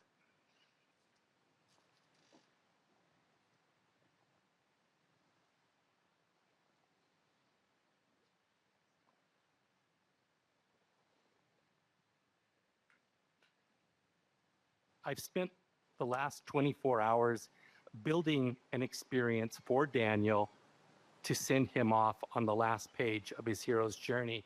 This ability to be able to get in touch of what the power of virtual reality actually is. We talked often about how this is a vessel for our consciousness, that we are all here tonight teleporting our consciousness into a shared digital location where we can share our thoughts and our feelings and our emotions. And we know that when we share experiences with each other, that is the glue that bonds relationships. And we were always pushing that to the max, trying to find ways to share experiences that produced awe and wonder. These incredible experiences that as humans elevate us. And as I was building this experience, I have Daniel in mind constantly. I felt him over my shoulder, helping me build this. All right, over to you, John. Yeah, such true words, Chris. That journey led us to a very special destination, the Daniel Dybosky Bryant Metaversarium. When Ben envisioned the Metaversarium in honor of Daniel, he was inspired by the celestial original experience created for Ready Player Golf 5. He pictured a geodesic dome. And little did he know that Daniel and I had actually been working on that. And this world had been created for the Virtual World Society, but left unfinished. We were awestruck that this unfinished world would be the perfect destination to conclude his celebration, representing his unfinished work and his reminder to us how much work we still have ahead to deliver on this promise of immersive education and help us manifest a future we want. Indeed, John, our work is not done, and Daniel's spirit motivates us to carry on. One of the great gifts that Daniel gave us was the connection to a very special man named James Origo, who runs a program called Big Dreams Virtual Tour for the Children's Cancer Research Fund. Big Dreams works with youth who have been diagnosed with cancer. James enables the kids to bring their dreams to life in creative and powerful ways through immersive technologies such as XR. James has been our beneficiary of Ready Player Golf for the past 3 years. James, over to you. Yeah, thank you, Chris, so much. Ready Player Golf has just been absolutely amazing. And in particular, we're watching that video of Daniel. Daniel was one of my friends as well. I've got to work with him through detailed, experiences, and his love for the childhood cancer community was unmatched. It was just absolutely incredible. And because of some very special spatial recordings that I have, he is continuing to inspire and empower a lot of the kids that we work with year after year. So just continuing to think of Daniel. And unfortunately, cancer has affected so many folks. I'm sure some of you in the audience have understood that. So when you think about the population that we're working with when these are kids and teens that are going through either hospitalization, isolation, or on hospice, VR can be such a beautiful, beautiful escape. And it's so important. But the most important part that we're doing is we're bringing together a community like Ready Player Golf, how they've supported us year after year with their community. It's enabled us to bring more and more unforgettable experiences to kids and teens who really need that distraction. And like I said, some of those spatial recordings are so important because we've done that with some of the patients that unfortunately aren't here anymore today. And so year after year, we're just so thankful and appreciative of Ready Player Golf for their continued support. I mean, some of the kids we've worked with, they've said they haven't gotten to play with another kid because they're in the hospital. They haven't played with another child in 3 years. So that gives you an example of how important these virtual communities can be. So thank you for all your continued support, and I'm excited for the kickoff for this year. Woohoo! And James, thank you for all you do. And with that, I do want to announce that we are going to carry on this great tradition with Ready Player Golf 6 coming November 14th, 2025 this year. And we are again excited to support Big Dreams Virtual Tour for the 4th year in a row. Sophia and Hasib, tell us more. Oh. Oh, that's what I look like in real life.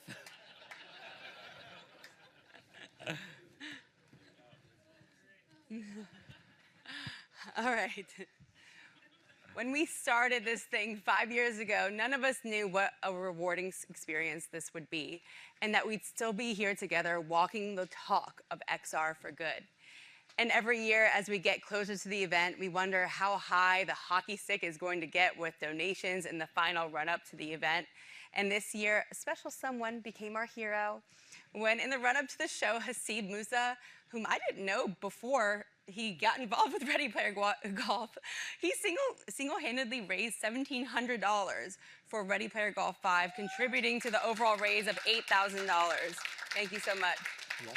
Hasib, thank you for stepping up the way you did. Yeah, my pleasure, Sophia. I love what you do and your team. This whole family behind Ready Player Golf and the Academy of Immersive Arts and Sciences is doing what this academy is doing to help the community and the industry is by far unparalleled. I haven't seen such a foundation, nor have I seen such giving, and blend that with VR and technology, unparalleled. I hadn't seen it, and I feel like I had no choice but to contribute. Thank you. And we're so grateful to have you on the team now. You are new to this initiative, and it was such a cool surprise to have you take such a lead in raising funds for this. And I'm curious, what caught your eye and inspired you to support this initiative in such a big way? Yeah, I actually wasn't going to support it in any way. When DJ Smith, actually, where's DJ? Oh, DJ, told me about the event. He's like, hey, Hasib, do you want to be a part of a golf tournament? It's a fundraiser. And I was like, you've got the wrong guy. I took one golf class in high school, and I didn't know you could fail a class that wasn't inside of a classroom. It was like solely outside, and I got not an awesome grade. And then he responded back. He's like, no, it's a VR golf tournament. And then I thought, wait a minute, you're using VR to raise money, real money, for kids who use VR to get outside of a world and witness a world that they can't experience themselves. I couldn't think of any better way that a foundation can use both technology and funds and giving and blend it all together. Super, super. I couldn't help but give back. This is genius level partnership thinking. The people that I asked couldn't wait to support this cause. And the sponsors that I asked, even if they couldn't support, they said, figure out when next year is happening and call me 3 or 4 months ahead of time and I will make it happen. So I'm looking forward to making sure that this year we quadruple, pentuple, whatever the next mark is, I'm all for it. And I can't wait for it. Now with 243 days left until RPG 6, we're calling on the big sponsors to join us. This isn't a game, it's a chance to make everyone's dreams come true and make these kids have an experience that they wouldn't be able to have without us. So let's tee up, chip in, and make Ready Player Golf 6 a hole-in-one for children's cancer research. Thank you, Hasib. We've already opened up our donations page. Just go to readyplayergolf.org this November 14th. This is the world's first virtual reality golf fundraiser, and it's returning with the 6th edition to support Children's Cancer Research Fund, Big Dreams Virtual Tour. Thank you.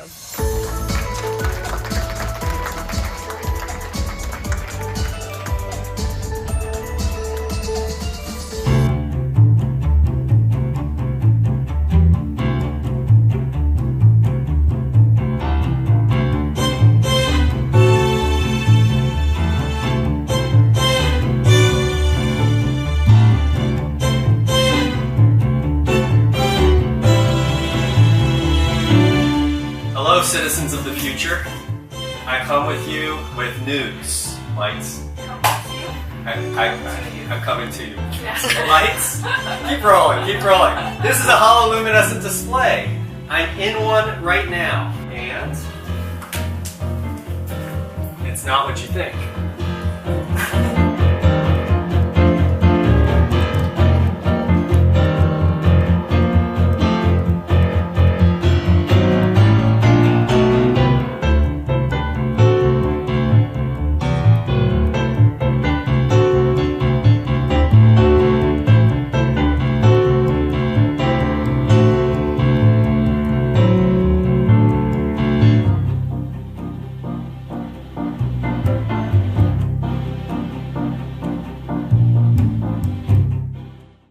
Unlimited Awesome is an education system that's based on success principles and also a student accelerator for student ideas. And so we want to harness the world's ideas.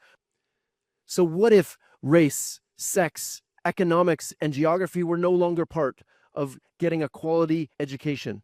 Closing gender, geographic, and socioeconomic gaps in innovation and entrepreneurship will add over $5 trillion to the global economy, according to the World Economic Forum. We have built a solution for a post-AI world. It's called Unlimited Awesome, and it'll be rolling out this year in schools and all over the world as a private platform. So it is with great pleasure to introduce Unlimited Awesome, which is an AI mentor that can guide you through life, that learns from you, but we never sell your data. It is an unlimited campus. It's a gamified virtual campus, which is why we built our own game engine to deliver this without having to go through the app stores. And the last thing, and most important, it is a fund to help fund and grow student startups around the world, kind of like Y Combinator for the world's ideas. When we invest, we don't just create wealth, we shape the future of civilization. Join us in this mission. Let's build the future we want together. Thank you very much, everybody. My name's Alan Smithson.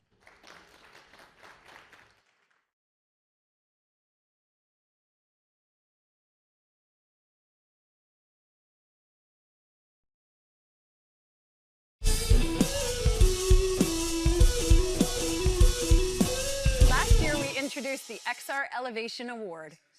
And as we were curating this year's show, we weren't sure if we would even do this award again until we came across Banter. And it checked the box of surreal by making you check your reality at the door. Another hard act to follow from last year was our presenter, Andy Fidel. And we didn't even try to top that. Little did we know then Andy would be our community honoree. So we've invited Andy back again to become the only Polly's presenter to present the same honor 2 years in a row, because she has always been about elevating the medium. So welcome back, Andy, to present this year's XR Elevation recipient to Shane Harris. Thanks, Julie. And while you look at that, it might just be the luck of the Irish. For the second year in a row, the award is going to someone from Ireland. Last year, Engage, an enterprise education platform based in Waterford, Ireland, won for its wildly creative concert event, Fatboy Slim, Eat, Sleep, VR, Repeat. This year, the team behind Banter, built by SideQuest, is from Belfast, Northern Ireland. And I'm sure it's more than just luck. It's the vision and talent of the Irish, bringing us yet another feature-rich VR platform where anything is possible. Banter elevates the medium by proving that virtual reality isn't just about recreating the real world, but reimagining reality itself. With crazy physics like letting you move like Spider-Man or speed down a lava slide on the side of a volcano. When VR is fun and VR is social, it fulfills a genuine human need.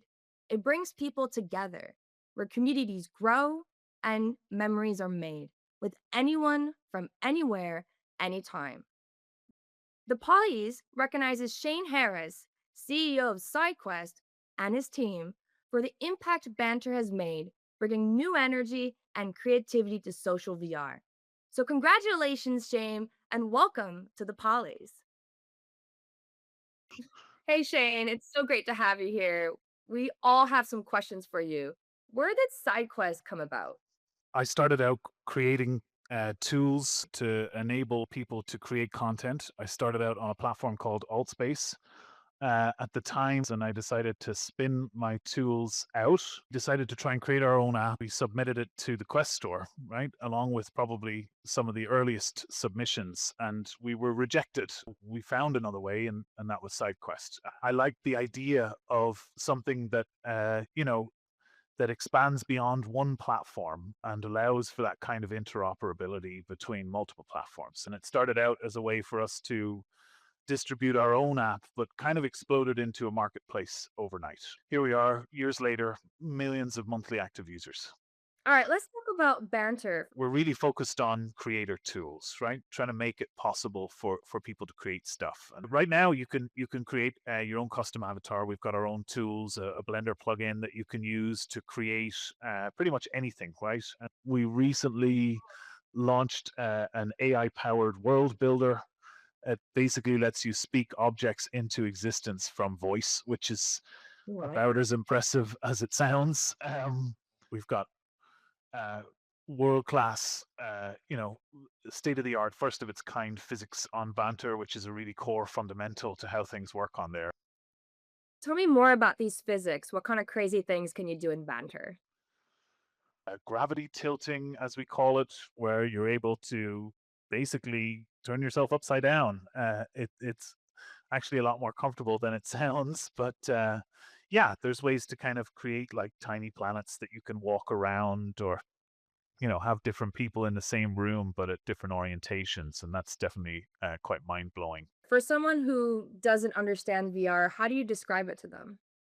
I think one of the biggest elements about getting together in virtual reality is the presence element. It's pretty clear that social is the leader when it comes to virtual reality. The most popular games by far, right? Whether it's Rec Room or Gorilla Tag or VRChat or Horizon Worlds or Altspace, God rest its soul.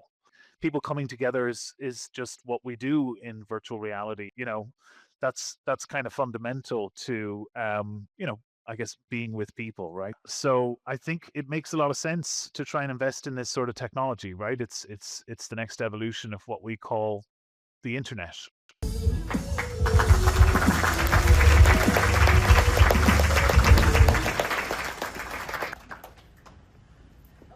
This is Yoonji here to accept the award on behalf of Shane.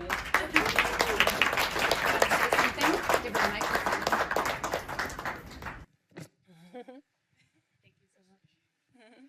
Hey everybody, my name is Yoonji Yohaning. I'm taking this award on behalf of Shane Harris and all the folks from SideQuest, which powers Banter. And I just really want to say a huge shout out and a huge thank you to all the people that make Banter what it is, not including, including everybody from the team, as well as, you know, all the folks from the community who, you know, work really hard to build out the amazing experiences that they do. I also want to give a huge shout out to, you know, of course, Shane, our CEO, Nimso, who works very hard on, you know, the physics and avatars, as well as, you know, Aline, who built out that amazing AI tool, which you guys just saw.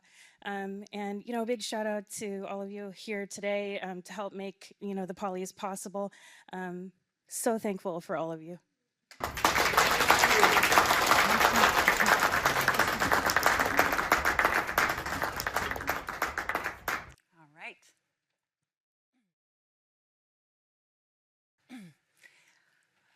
Hey, who's in charge of branding and emerging technology? Apparently no one. Who would have thought that the non-fungible tokens would become a popular word? It just goes to show if it's cool, it doesn't matter what we call it. But it sure is fun to be saying splat all the time now. Its results are so compelling and so democratizing, we're not jumping on a bandwagon here. We would be remiss not to recognize its significance even if something better comes along next year. So here to present our first award for Splat of the Year is Hugh Ho, the leading voice in immersive video across platforms. Welcome to the Polys, Hugh. Thanks, Julie. Less than 2 years ago, in Secret 2023, the white paper of glassing splatting was first presented, introducing a new method for real-time radiant field rendering. It's very rare to see a technology catch on like this, surpassing the quality of Nerf as the latest and greatest 3D compression algorithm that everyone is now using to do photogrammetry. There are many apps that now support it, and the power to splat is something that everybody literally have it in their pocket right now.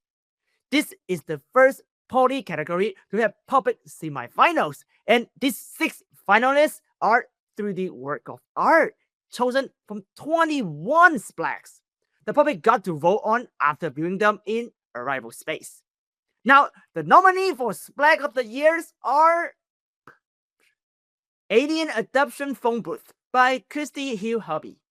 Welcome to UFO country, Harbor, Arizona, where the Casa Romos we find, well, it's right there in the title. Alien Statue by 3 Phone Booth. Phone Booth? That make this splat important just for the historical preservation of the nearly extinct phone booth. The splattering. Yanko shot this amazing splat of friends striking a pose on a hilltop. Splatting people is hard, but splatting a large group of people frozen off the entire skin is even harder. It's amazing to put in and around this crowd, showing us a new way to capture a moment. Next time a family dinner argument gets heated, tell them to hold still, rip out your phone, and start scanning them. And maybe they will forget what they were talking about when you show them that splat.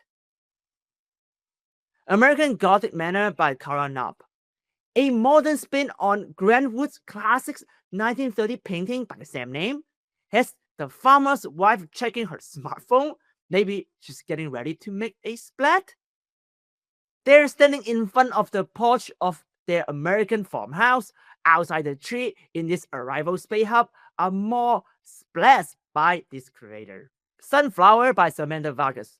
This splat showcases how you can take your splat and turn it into a work of art using both splats and arrival space feature. Samantha scaled up her sunflower splat, flipped it upside down, and stuck it to the ceiling. Then she applied the Starry Night background to the wall and turned her splat exhibition into a tribute to Vincent van Gogh. Bill Biennale Old Town by Benoit Perry. This ambitious splat captured a whole town square in Bern, Switzerland, with people standing around. What's amazing about this one, it takes you to another place and let you walk down the Copperton side street. This splat has striking quality for the 3D capture of both the architecture and the people. Infinite Realities Spatial Memory by Henry Pierce. This heartwarming, high-fidelity capture features Henry himself lovingly holding his baby and his young daughter. This clean splat has all the background noise removed, leaving only crisp photorealistic sculpture of the dad and his children. This splat is a case in point of how transformative 3D technology is to capture sentimental moments to make them last forever. And the winner of Splat of the Year is Bill Biennale Old Town by Benoit Perry.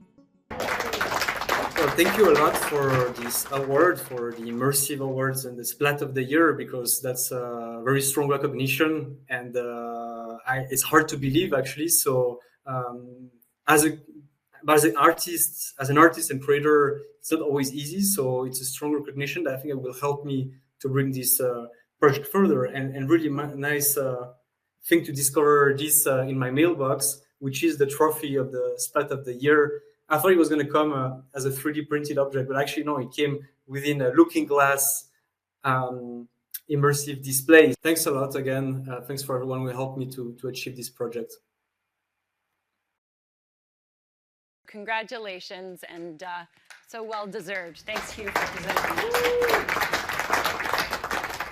All right, it's all led up to this moment, our top award, Experience of the Year. Last year, Tom Furness, founder of the Virtual World Society, presented this award for us.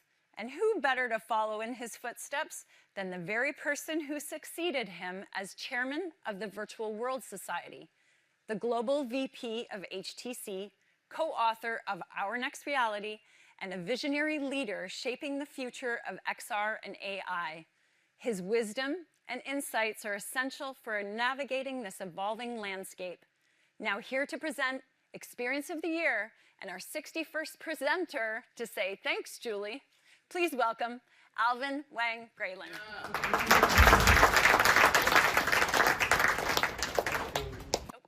Thanks, Julie. And real honor to be here.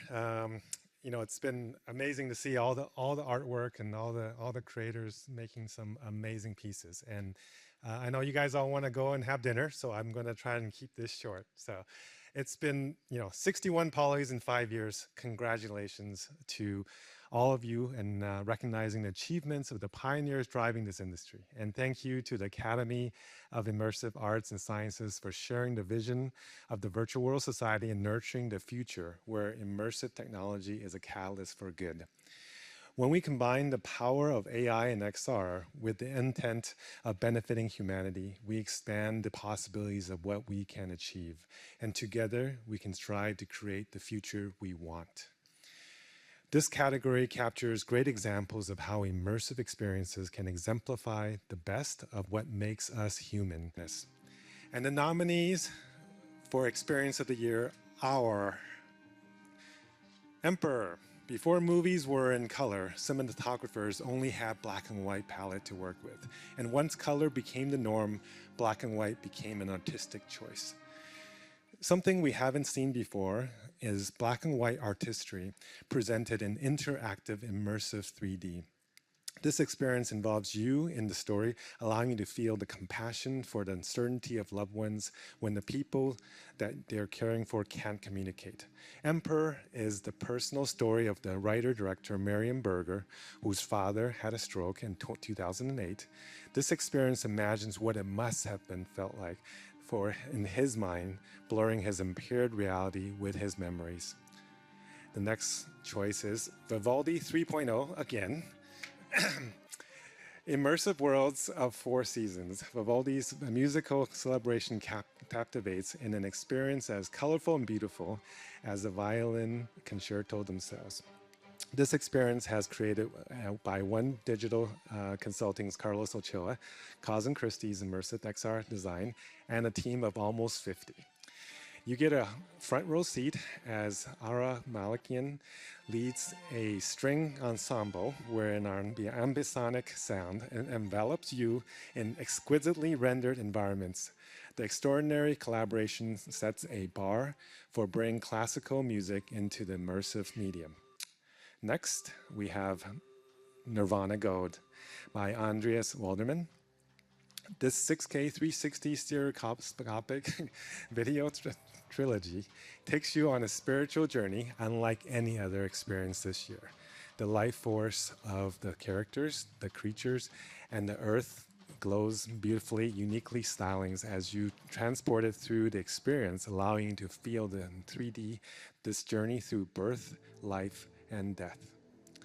Next is Into the Scaniverse.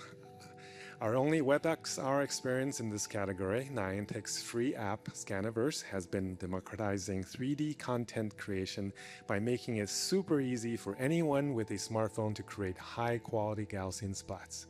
This experience begins by placing you in a high above the earth in a hot air balloon, revealing a showcase of splats, including statues, installation art, select from geolocated pins where across Earth. And last, we have DinoHab.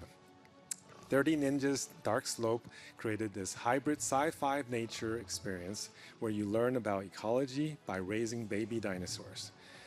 Your job is to keep the ecosystem in balance, to nurture your baby dinosaur by planting flora, mushrooms, fertilizing them.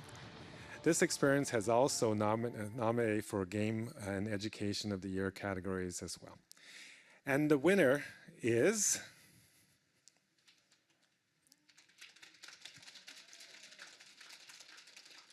Vivaldi 3.0.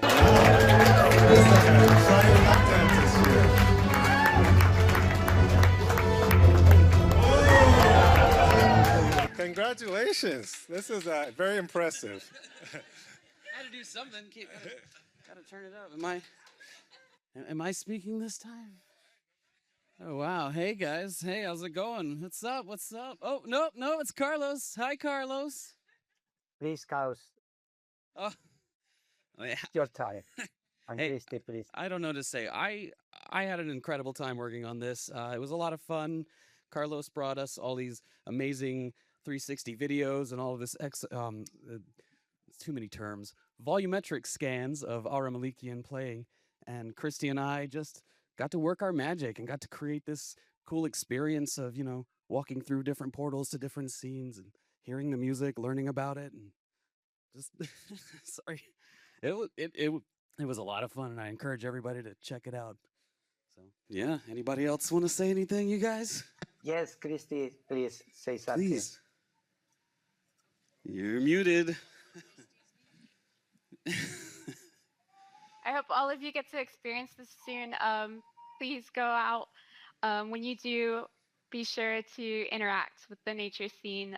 There are little hidden different interactions in each season, and you can appreciate the spirit of each season, which as Vivaldi wove into the music. Look for the symbolisms and also find the magic in each season too. And definitely pick up the coins and throw them in the fountain. It's very satisfying. Oh yeah, satisfying. Thank you, everybody. Hey, I just wanted to say, we had some seriously stiff competition in that category. Those all look like incredible experiences. Gorgeous. Thank you.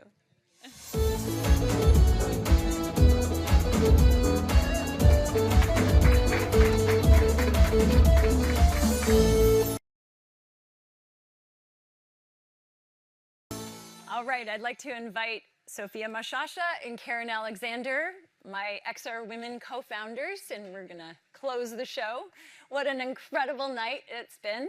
On behalf of all of us, thank you so much for joining the 5th Annual Poly Awards. And to our amazing community, your passion, your creativity, and your commitment to building a better future continues to inspire all of us every day. Thank you to our immersive watch party hosts, Chaos Princess and Engage, and Natasha Parkin and VRChat. And a huge thank you to all of our in-person audience. Yeah. All the presenters, the nominees, and a big round of applause for all the winners tonight. Your work is paving the way forward and making a real impact. We also want to give a very special thank you to Microsoft Garage for hosting us here in New York City. Woo! And congratulations on your 50th anniversary. What a milestone. The 3D immersive medium is going mainstream, and the Polys is here to recognize the visionaries who are making it possible. A special thank you to Ben Irwin, creator of the Polys, and our director, Robin Moulder. And we'd like to thank Marcia Carter for supporting the Polys. Marcia is here tonight. Thank you, Marcia. That's you. To everyone watching and everyone who makes this ecosystem what it is, thank you. We can't wait to see what we create together in the years to come. See you next year, and keep building the future that we want.